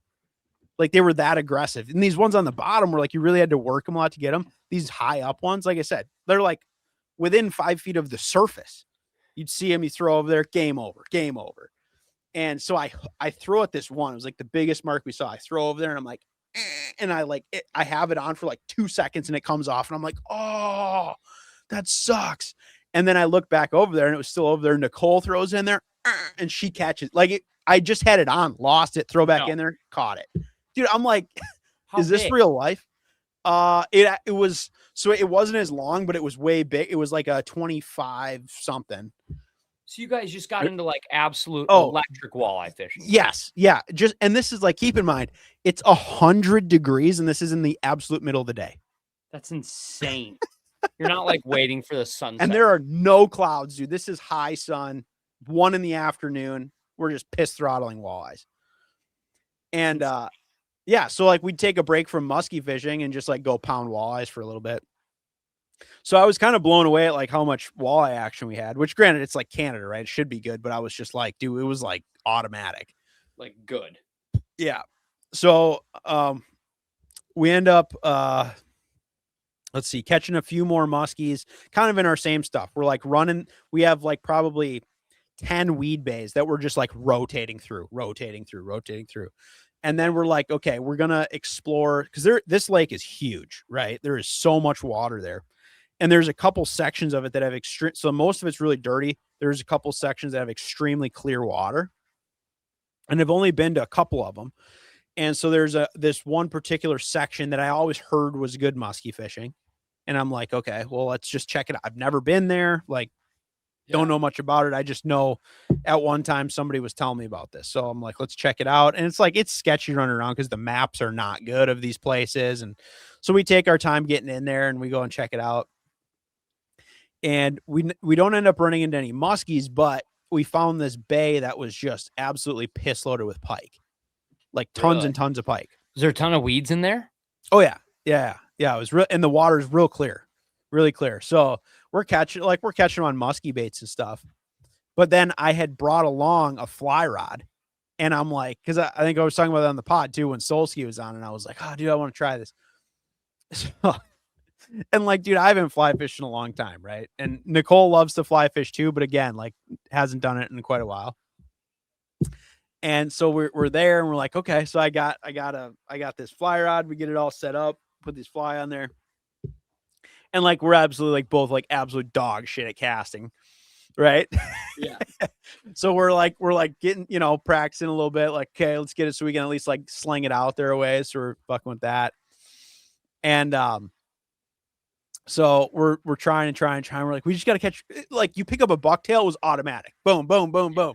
We're trying this fly rod. It's like impossible, dude. Like we cannot get a bite. And then, I'm like moving around trying to get us like on this better weed patch. Well, eventually Nicole throws in there and she hooks one on the fly rod and she's like battling it. We end up landing it. So we got a pike on the fly, which was cool. So sick. Was it just dogging her too? Like, was it just... It was a good battle, yeah, because it was on an 8 weight, which is not like a horribly heavy rod. So it was, it was bowed up pretty good. So we messed with that, and then like it was just so hard, and we're like, okay, whatever. And we were like so far from our like we ran really far to get to this place.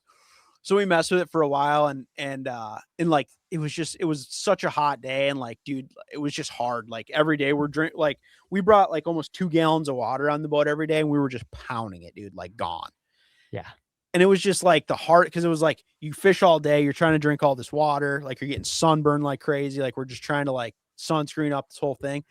And like we're camping. So everything, we're like managing coolers with like ice and like the whole thing. And it was just like, it was just so much stuff going on.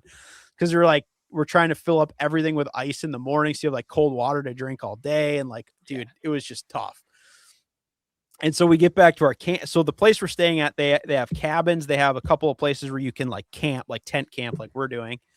And if you're like camping, they have like a little, like a bathroom and like a shower, it's tiny, like little shack. Right. And so like we'd get back and we're like it's like on well water. Right. So the water's wicked cold. Oh, I probably felt good. So every time we're like, okay, when we get back, we're just gonna we're just gonna go hang out in this shower, basically. Yeah. On max cold and just try to like not heat stroke out. So that was like our play every day. It's like, it felt so good, probably. Yeah. But then you get out, but like, so the back half of the trip, dude, it's 10, 11 o'clock at night and it's still 95 degrees. Oh my gosh. Like, that's intense sleeping when you're camping. Like that's, dude, we got, and like, luckily we had like some fans and stuff and like, we're rocking that. And like, we were kind of like, truck camping it. Oh gosh. But we had I have a pretty solid setup in my truck. Like the whole bed is essentially like a full match. Like it's pretty dope actually. But for whatever reason, dude, like we had like the bugs were like the mosquitoes and stuff were insane. And so we're dealing with that. So we actually ended up just saying fuck it and like moving everything into like we brought one of those inflatable tents with Yeah. those clam ones. The air. The air. Yeah, it was dope. So we brought that. And that was like our base camp, right? So we had like our kitchen and stuff in there. Well, we ended up just like moving everything across and we like put our bed in there.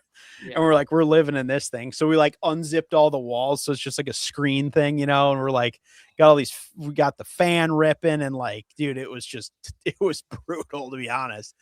And yeah, so we're just sending it. And like, dudes, I've never been so sweaty in my life. Like just straight up, because you just couldn't get out of it. You know what I mean? Yeah. Dude, So and it's not like it was hot when we went camping. You went camping when it was historical heat, like Yes. historical heat. Like yeah. that's hot camping. Well, and like we went into there's a town probably like 30 miles away is the closest like town. So we went there because like we're like we just need more supplies. Like we need more drinks, we need ice, all this stuff, right?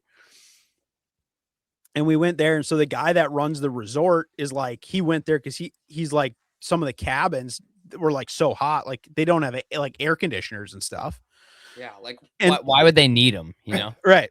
So he's like he goes into town to like buy air conditioners, and he's like, dude, I legit because we were talking to him, he's like, I legitimately bought the last 4 air conditioners in this whole town for my cabins. You know what I mean?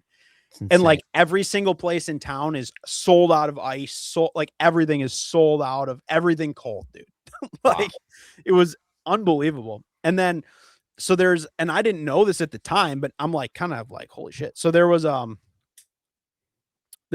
a muskie tournament going on there that same weekend while we were there.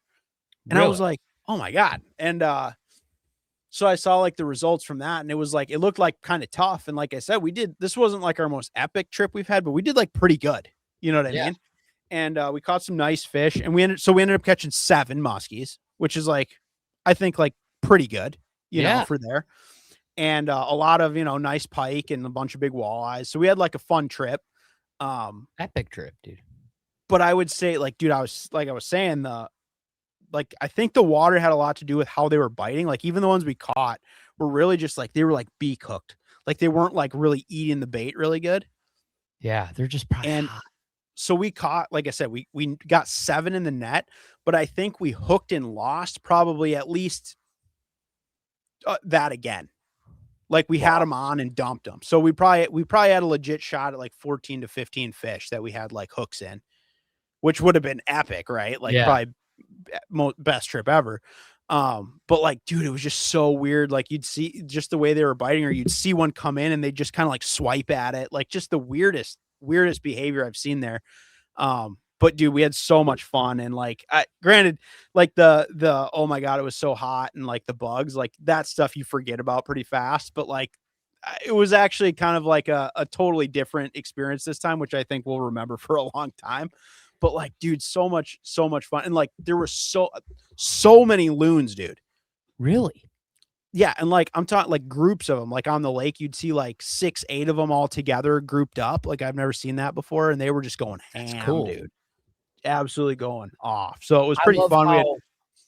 I love how you've been to this place 8 different years. And I feel like every year you go, it's like a little different. And that's cool. It is. Yeah. Yeah, and like some of our spots though have been like pretty good producers, and it's like the cool thing. It's like we fished all of our stuff. You know, some of them were good, some of them weren't, but we also found a bunch of new spots. Yeah, and like you know, you're just like kind of growing the thing, and it's one of those deals. It's like it's a lake that you feel like now when it starts going down, you can just hit everything good and just burn it down. You know what I mean? And we covered a ton of ground. We made some really long runs. Like I know some of the stuff where like you and me fish, we went like even further than that.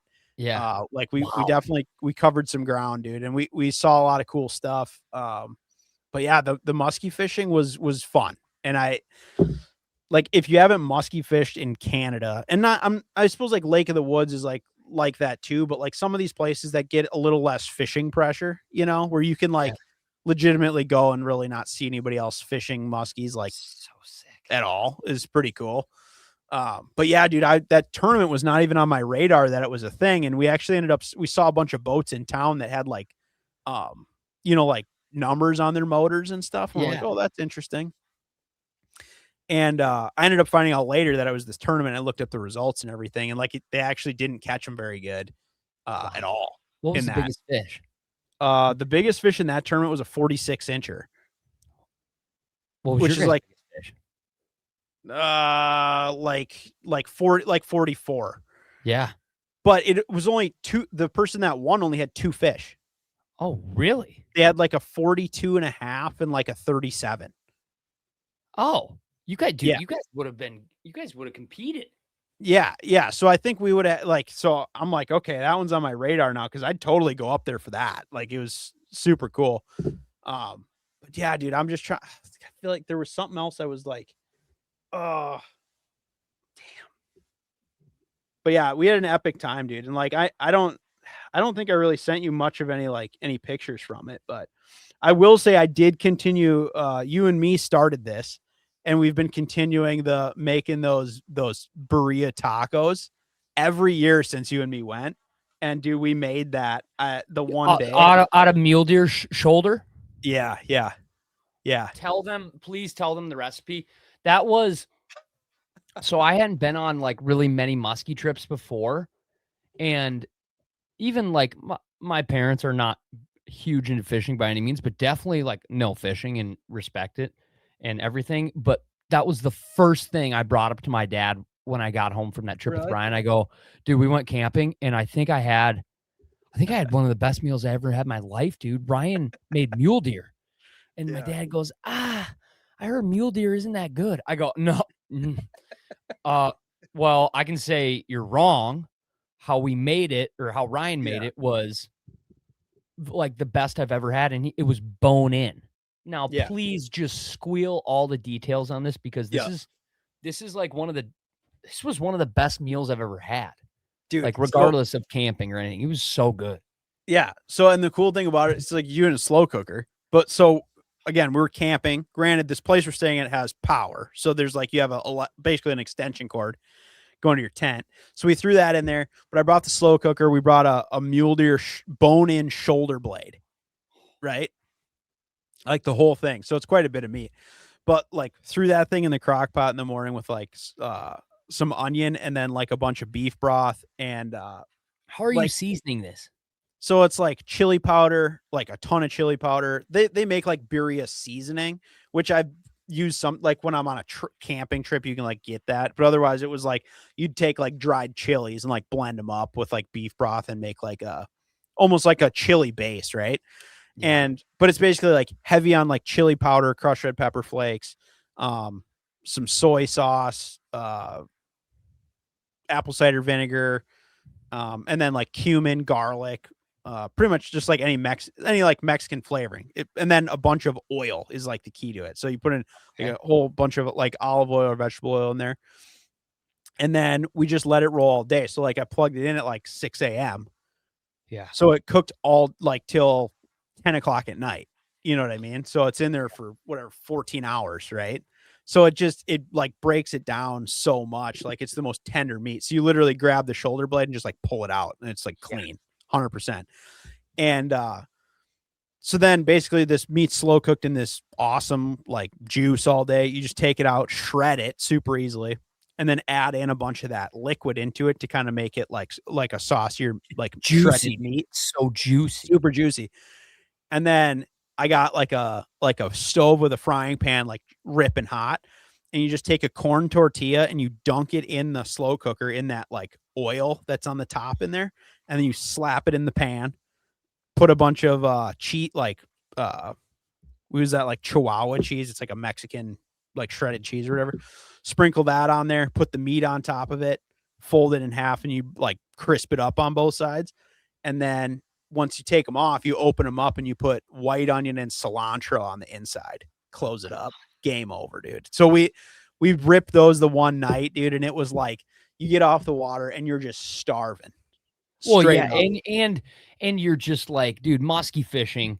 I'm no muskie fisherman, but I've been muskie fishing many times. Like, you're just dead, dude. You just given everything you have left to give. Yeah. Fishing. Like, you really do. Like, it wears the shit out of you. And you're ready for sustenance. Dude. So we ripped those the one night, and like I'm talking, we pounded them, dude. Yes. Pounded. Yes. So we're just both just like smashing, and because we're like, okay, we're gonna have these, and then we're gonna go hit this cold ass shower. Oh, You know what I mean? And then we're just gonna pass out, and that was like the game plan, and like that's exactly what we did, dude. And it was electric. tell me Nicole just mowed and she loved them. Absolute mo, dude. That was her first time having them. So she's had them there only. Multiple, like you, couple you. times in a row, but only there. But from you, right? Like, yes. Yeah. Like literally on this trip the last couple of years. I love how that's still part of the tradition, dude. I love that so much. I know. Dude, I love that so much. Yeah. And it's like not even like oh, maybe we'll do that. It was like happening every time. Yeah, like that'll be Thursday night. Like planned on it. So that was super dope. And like, dude, I was stoked. Like we had this is the first time I've been to Canada since I had the boat redone. And so I had that like dope, like kitchen kind of setup thing. So we had that out there, dude. We're like ripping that in the middle of the day. Like it was epic, dude. It was so cool. But yeah, like, dude, like muskie fishing trips are one thing, but like a Canadian muskie bender. Oh, there's just something about it, dude. It just gets in your blood, man. You gotta do it. Just because you brought me along and you showed me this place and this area and this campground that you found, like there's something about like you're so in the trip because where you guys camp is basically like on the shore of the lake where you're docking your boat. So I feel like you're in it the whole time. Like you're just like, and I love that so much. Like too. Like having your boat just tied up, dude. You wake up in the morning, you're like, let's go. Yeah. Literally go down there, turn the key, going. Like you don't have to mess around. Like it's just we're on.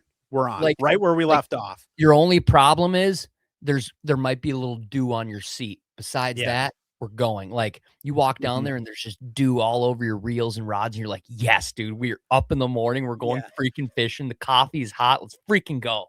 Like, well, and like, dude, and it's so sweet, right? Because like there's no lights or anything. So like once it's like nighttime, it's like dark, right? Like it's not like they have like all these lights like around this place. So where we're camping is like right by the dock, right? Like pretty close. Yeah. So it's like at night, whatever, you go out there to like take a leak or go brush your teeth or do whatever, right?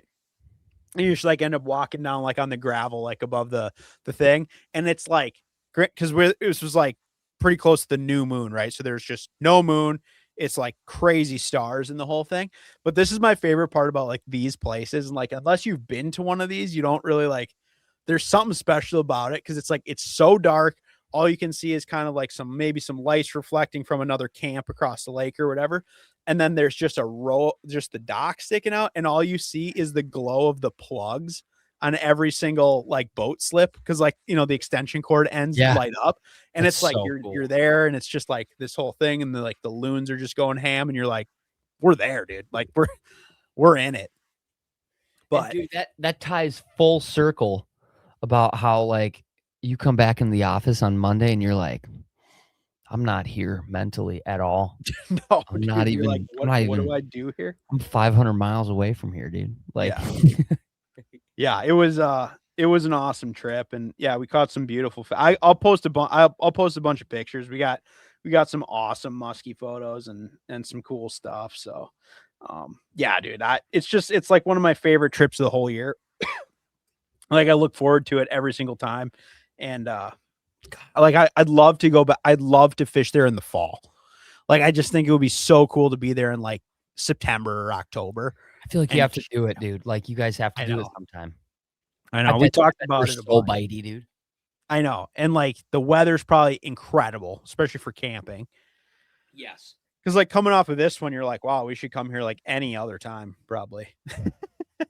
But like, imagine you go there in the fall and you got like a nice sleeping bag and it's cozy and you're like, you're wearing flannels at night. Oh yeah, sweatshirts and flannels in the morning, and you're just like, and these fish are just, yeah.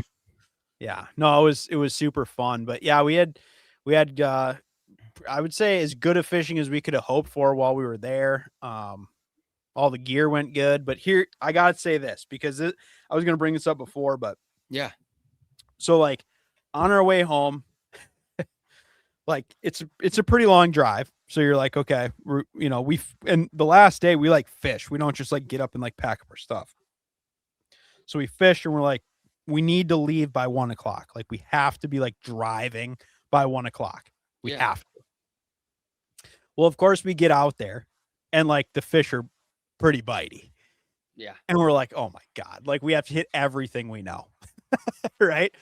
And Nicole catches like 2 on like pretty close together. And I'm like, oh my God, we're not leaving. This would totally happen on the last day. Like it, like every time, dude, it's like the last day they get super bitey for whatever reason.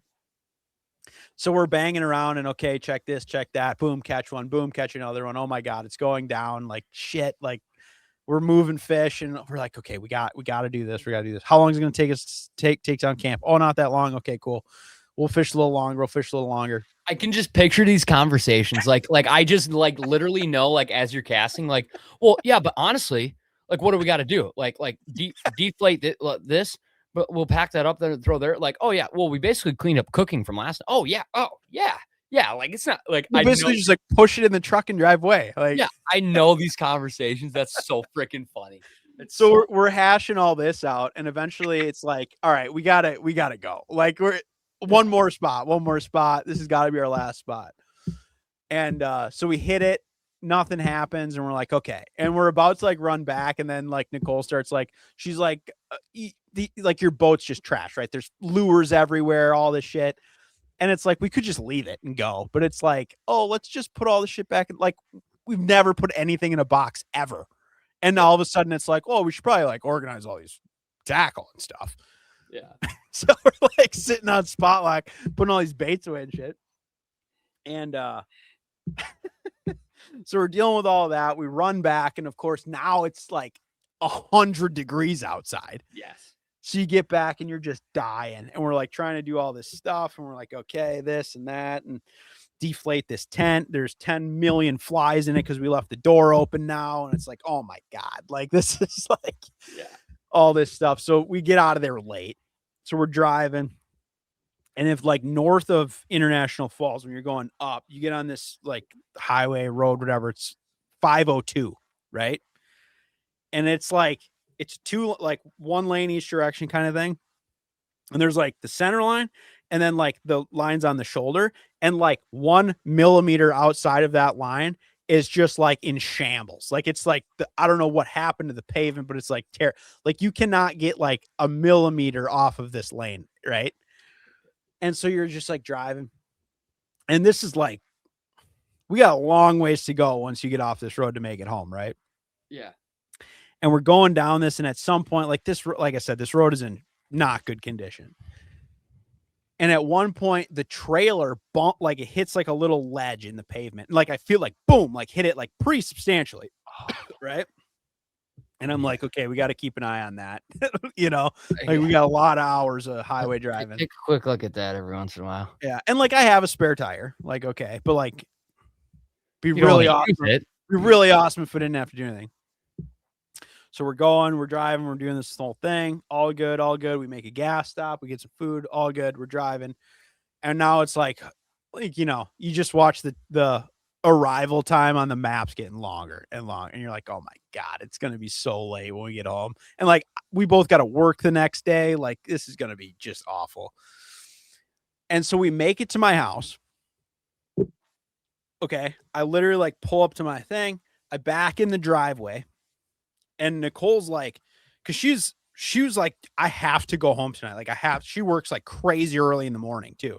So she's like, I just grab the stuff I need. And like, I got to drive back to my house. I'm like, okay, it's cool. Like just leave everything in the boat. Like it's all good. I back in the driveway. We grab like her stuff out, put it in her truck. How far away does she live from your house? Like an hour and a half. Okay. And so we load her stuff up. Okay, cool. She's like, I gotta go. I'm like, okay, you go, you do your thing. So she leaves. And I'm like, all right, I gotta at least get like the cooler stuff taken care of. So I go out there and I lift up the cover of the boat. I pull the cooler out and I set it down in the driveway, dude. And all of a sudden, like I'm literally just standing in my driveway and it's like, and the tire fucking exploded in my driveway. after all that driving. And it was like literally emptied out all the air. like I flopped down my tailgate and took the jack out and like pumped it up just to keep it off like the rim, you know? And I'm like, what are the odds of that, dude? Dude, that's luck. And that's the tire that I bumped off of that thing. Like, I hope you honestly like weren't even mad. Like, I hope you were not dude, mad. At first, I didn't know what was going on. Like, I heard the sound and it was so loud. I'm like, what the fuck? And I'm like, my brain, and like, I don't know why I thought this because I've never experienced this or like even would have know what this is. But I'm like, my brain immediately went to like, dude, like, I think my batteries are on fire. Like, I think this is like a lithium battery fire.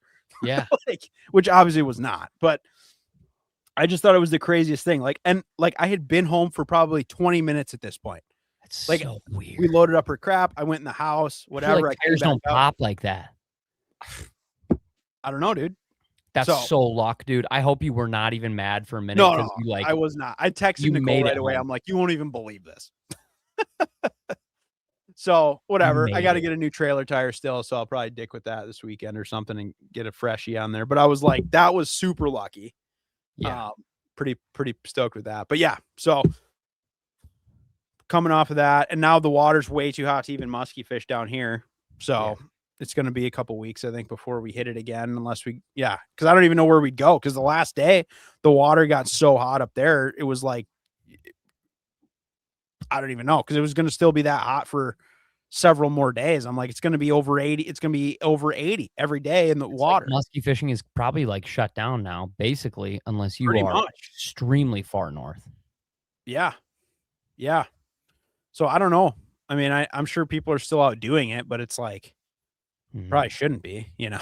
Like, no, you probably shouldn't be. It's but I will. I did explore. I went up this little creek into like a back pond lake thing or whatever. Yeah. And I went in there just to see what it was all about. Never been in there, just to explore. It was 87-degree water in there. And this was in Canada at that spot.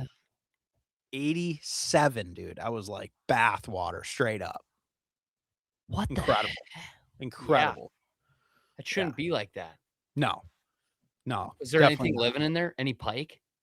I didn't see shit, dude. No, they're probably like, no. I think they all got out of there. So, but it looked like cool, like early season spot. It was super cool, like really, really cool spot. I'm sure it's probably an epic spawning bay for pike. Yeah, like it's so pretty in there. But yeah, it was way too hot. But yeah, I don't know. Like I said, we didn't really have any other. Because that's the thing. It's like you either have like this epic trip or you have like a trip riddled with problems.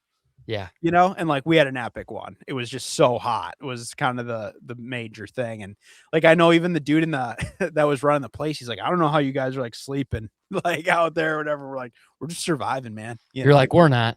We're yeah. Yeah. Cause like the one night, I think we cranked up the AC in the truck and we just chilled in there for a few hours just to like cool down. We're like, this is something. You're like, it feels good in here. Yeah. So a lot of cold showers and a lot of AC in the truck. Dang. But dude, all in all though, phenomenal trip. Like it happened, it worked out, you capitalized, you caught multi-species too. Like you saw amazing things, like, and you did it and you made it home and popped the tire in your driveway. Like that's the luckiest thing I've ever heard in my entire life. Like that. Yeah. It does not happen like that. It doesn't happen like that. It doesn't. And I was very grateful that it was literally right here. And I was like, okay, well, that's just a later problem now. Yeah. Like it could have been on 494 at like 12 at night. And you'd been like, nice, dude, this is really sick. Yeah. When it's 90 outside and you're like, God, I'm glad it waited to pop until we got to like, you know, a 4-lane highway. Like there's always a dude, it could have happened 10 different ways. Right. So anyways, that's how it played out. But we had a ton of fun and we're already like scheming on the next one. And who knows, maybe we'll go and do that tournament sometime or whatever. I think it'd be super cool. But yeah, dude. But I did. Okay. So I will say this happened on the trip. I know we do a segment called Geared Up. And this was I never had one before this trip and I don't have one now. But so I got I don't know if you've seen this. See, there's a brand called Net Buddy, right? Yeah. I don't know if you've seen this. So it's like the one product they have, it's like you attach it to your net handle. It's like a little bracket. You put like one on the gunnel of your boat, one on your net. So once you get a fish in the net, you can like lock it on there and you don't have to like hold the net. Yeah. Super cool, right? So good friend of the pod, Doug Wagner, Yeah. works with this company pretty tight, and helped them design this hook out tool. Right? I think he's the husband. He's the husband of Jesse Baker, right? I only really know Doug through Jesse. All of us Yes. on the pod Yeah, only he really. is- yeah. She allowed him to marry her, and Yes. Yeah. and so He's related to Jesse. yes, and he helped create this tool, right? Yeah. And I was like, I want to try one of these out. Seems pretty cool, pretty like specialty musky piece of equipment. And so we have it, and we took it up there. We hadn't even used it anywhere before. We tried out, and like the first handful of fish we caught, awesome, super good tool, right? Epic. And it's like all like stainless steel, like super nice construction and everything. And we go back on that one fish we kept having up over and over and over again. And I hooked this pike. Right. But we didn't see what it was. I threw up into this weed bed, hook of fish, and it's boiling like crazy. Nicole grabs the net, and this thing is hooked in the net, and she puts it over the side and it falls in the water. And as you can imagine, this thing does not float.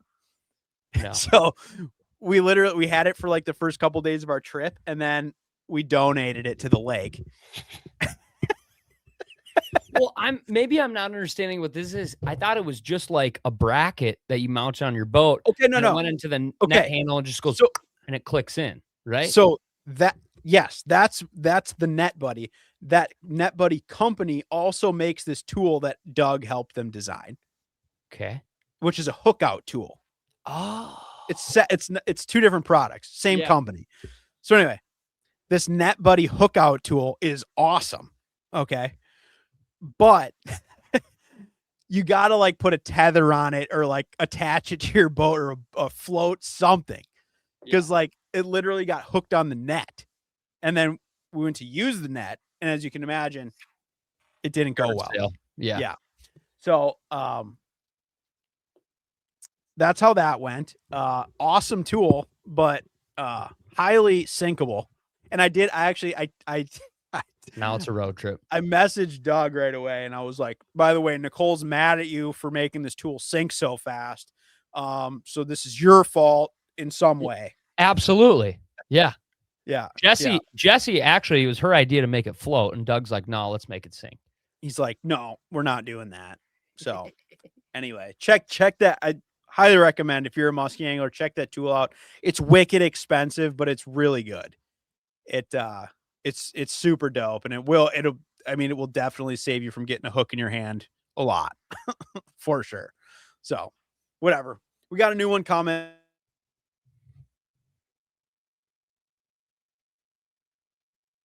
Like, but yeah. Oh, Ryan's that was my geared up though. Hold up. You're a little glitched out right now. You might come back. Hold up. Net Buddy tool if you're a musky fisherman. Check it out. It's pretty sweet. Hold up. Ryan's glitched.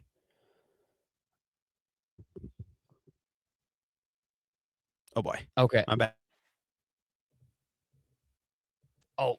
Oh shit. Oh. All right. Ryan is decently glitched, but we got basically the full story, the full rundown. Freaking epic trip with him and Nicole, like so electric. Oh, you're back now. You're fully back. You're so good. Am I back? Yeah, you're so good. I gotta be good, right? Yeah. Okay, we're back. Sick. We'll cap this pod out by saying, besides epic heat in the north, there is a massive fishing convention going on right now called ICAST. That's big news. That's kind of in the bass world. ICAST is incredible. That's where all the big brands, little brands, medium brands come together and release a product that is not going to come out until whenever they decide it comes out. And we want to know just kind of like if you think ICAST matters anymore. If you think it's cool, if you think it's lame, if you think it's the best thing ever, if you think it's dumb. Like I've heard every opinion on all sides of the board. I'm more so interested in what you guys think. So comment down below what you think. Ryan, I think he has some of the best in show winners. Yeah, I think there's a ton, right? Because I think like ICAST awards are kind of like yearbook superlatives, right? Where it's just like the most random like categories, I guess, that don't make a ton of sense. Like some of them are pretty broad, right? But like for instance, best wired and skirted lure. Like that seems highly specific to me. Yeah. Right. But so they have some new things that came out, and like me and Sam were talking about this even before this pod, and like back in our college fishing days, you know, it was like this was like a big deal. Like ICAST was like you were kind of waiting to see like what was coming out, and like people made a lot of YouTube videos about it. Like there was creators that would just walk the show, you know, and just show off new products. There was just like a lot more, I mean, maybe hype around it. I don't know. But this year, out of all the other stuff, it just seemed like nobody really cares. You know what I mean? Like, Yeah. And I feel like we're pretty plugged into like the fishing world, you know? And it just seemed like either it's stuff that a lot of people already know about, or it's just like you can just look it up. So it's like maybe it's not that big of a deal. I don't know. Like how do you feel about the whole atmosphere? I'd probably totally agree. Like definitely it still kind of ran how it's always been run for the most part. But I feel like it's got to change at some point. I don't know the right answer, but I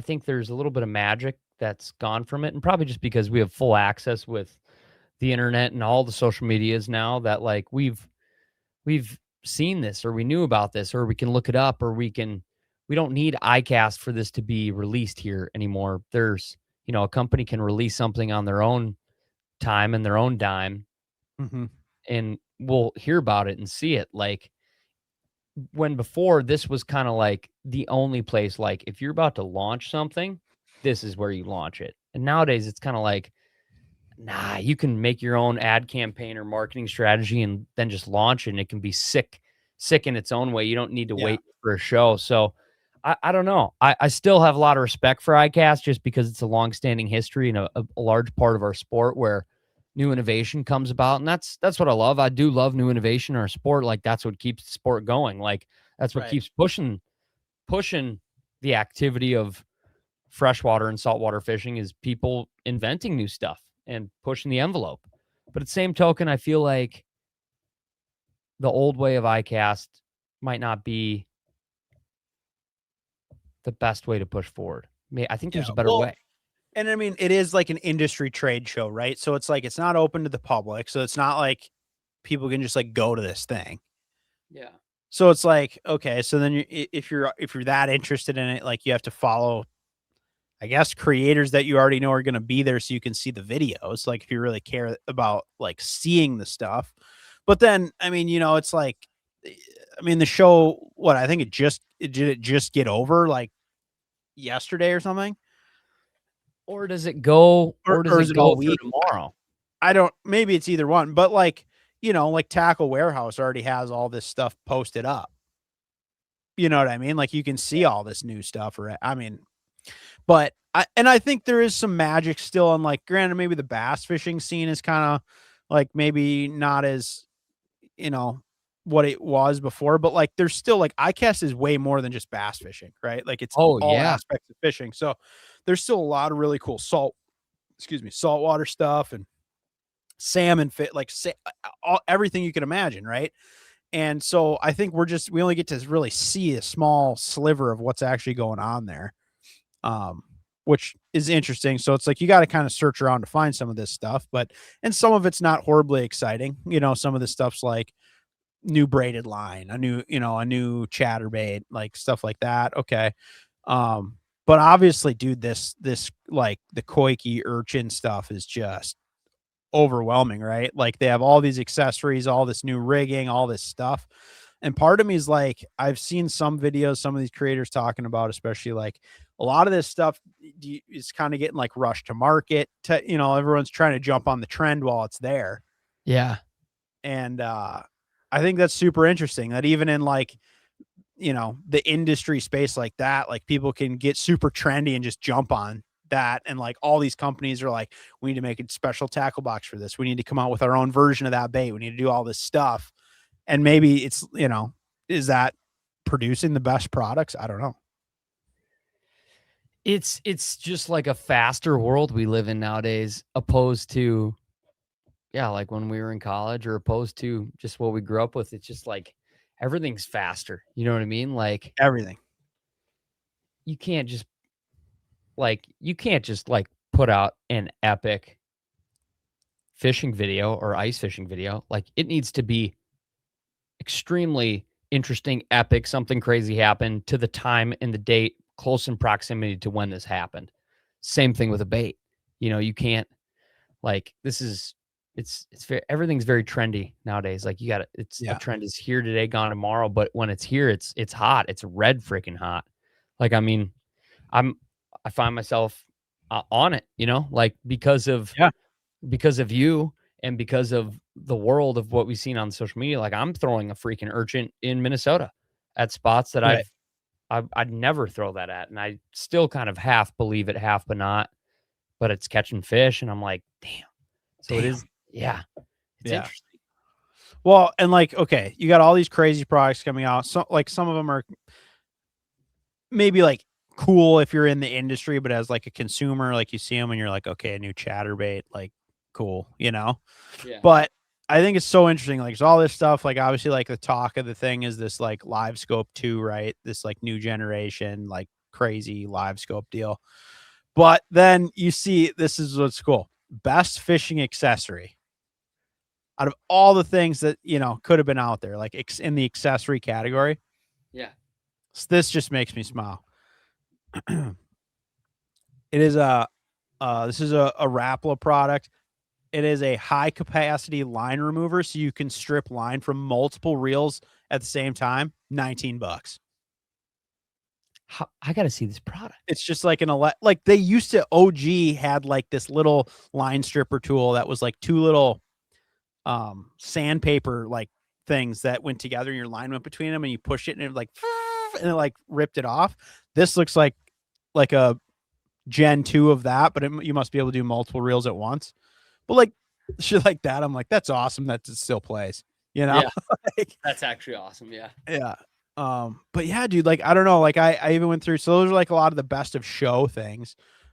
There's like not a ton that I thought was horribly interesting, at least in the bass stuff. Like I think you start going down, like there's some really, really cool saltwater lures that I think will start to like people will be definitely throwing,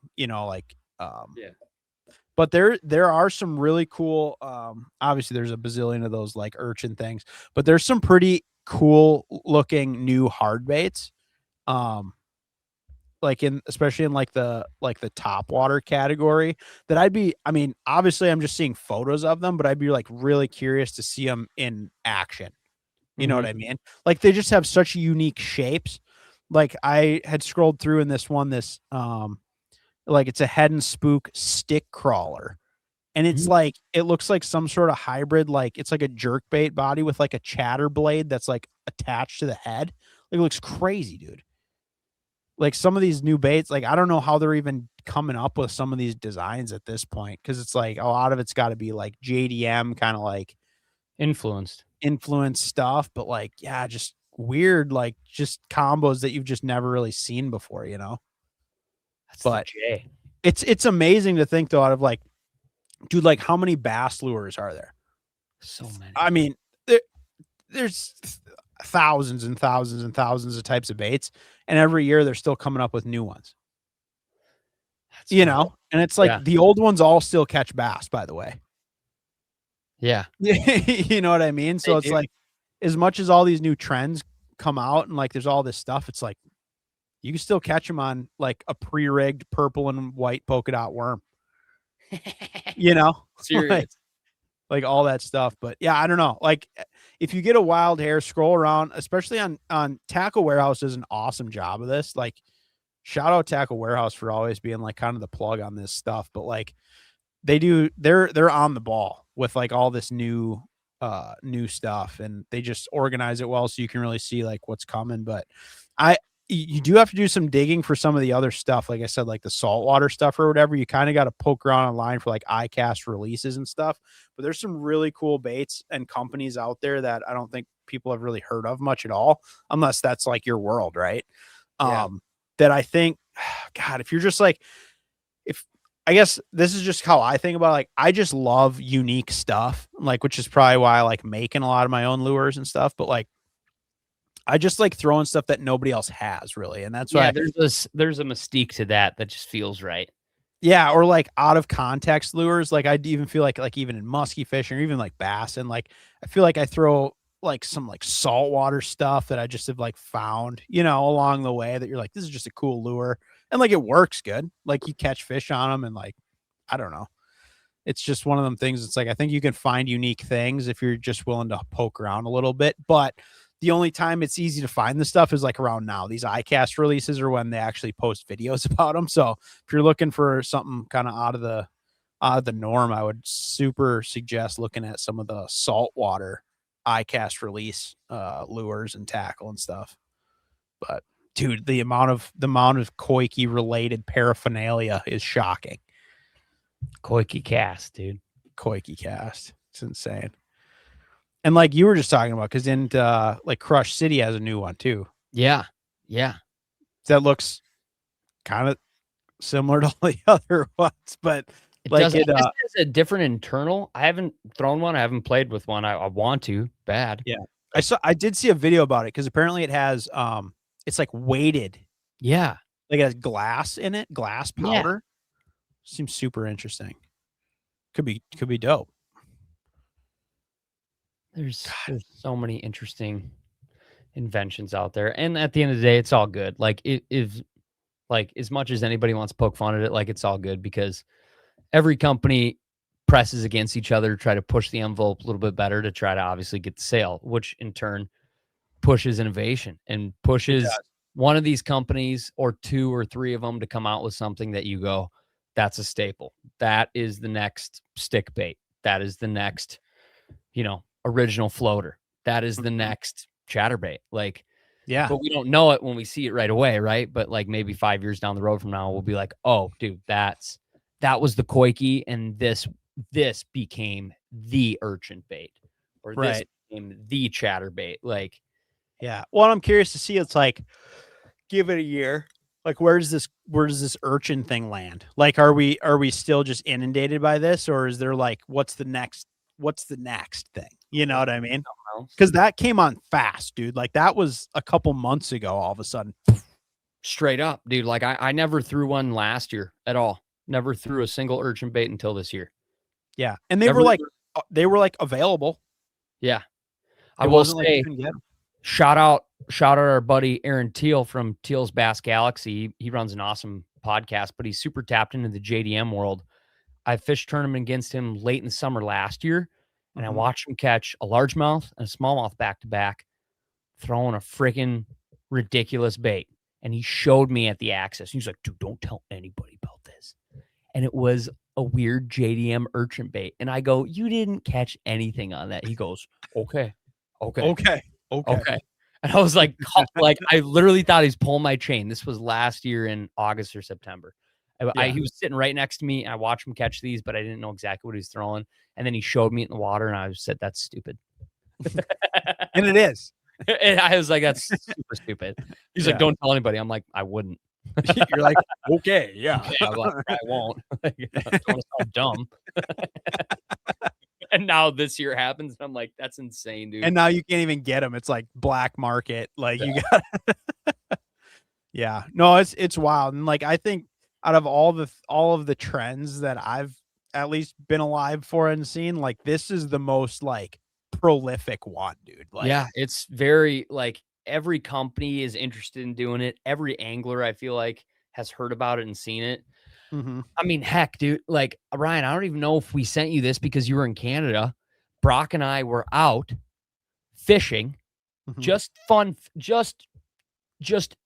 fun fishing. And we weren't really on a full fun fishing method, like mission. We went, like urchining. Like we need to learn this more and play with it. And freaking Brock caught a 6.02, dude, on Really? the black urchin, on the one that you ordered off of a dark website. Yeah. Brock did 6.02 on the scale. He's like, "Oh, boat flip it." I go, no. And I go over on the side and we grab it. And he's like, "Oh, it's so big." I'm like, "Yeah, dude, you're gonna boat flip it." It's unbelievable. I don't even He had know. to have been hyped, dude. Oh, we were freaking out. Craziest deal. We were fishing a rock point, and there was a local tournament on this lake that night. We didn't even know about it. And we go, "Oh, dang, like if we would have known, we would have maybe threw our hat in the ring." All these boats, we watched 2 boats work through this area, and we trolling motor in behind both of them. I catch like a 3-pounder, and then Brock catches this nuke. Damn. Did I ever send you any of these pictures? No. Oh my gosh. Oh my gosh. Oh my gosh.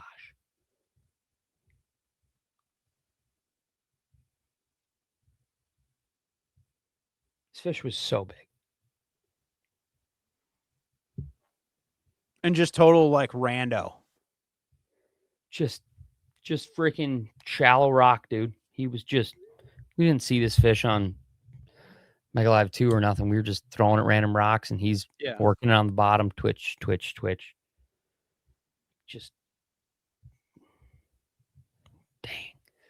Sick. Well, if you guys have made it this far, thank you. Thank you for listening. A lot of good things on the pod tonight. Bart went from being in SeaWorld to up in Canada fishing a derb. Incredible. Ryan gave us everything from the dirty on his Canada trip, camping in 100 degrees, to pounding floater walleyes, to pounding muskies, just taking cold showers, to some Tourney Tuesday action, to some iCast action, dude. Good pod, dude. Good action. We did it to him. Yeah, this is that's why we love this pod, right? Like we got so much going on, and like we just need to catch up. Yeah, dude, we literally just be catching up and then just reacting to what's going on in the world. The world goes so fast. There's always stuff to talk about. We love having some, some guests on PTB from time to time, but this was for the boys, Yeah. And if there's any takeaway, it's that, if you are flying down the lake going 60 miles an hour, 50, 40, 30, 20, doesn't matter how fast your boat goes, and you see a silhouette on a paddleboard, like you don't have to go over to it. You can turn the other way. You can just stay the course. You don't have to catch a peak, because you might be a little spooked at what you see. Next thing you know, you're out of gas, brother. All right. Thank you so much for listening to this one all the way to the end. This has been another episode of Pass the Barb, and we'll catch you on the next one. Peace.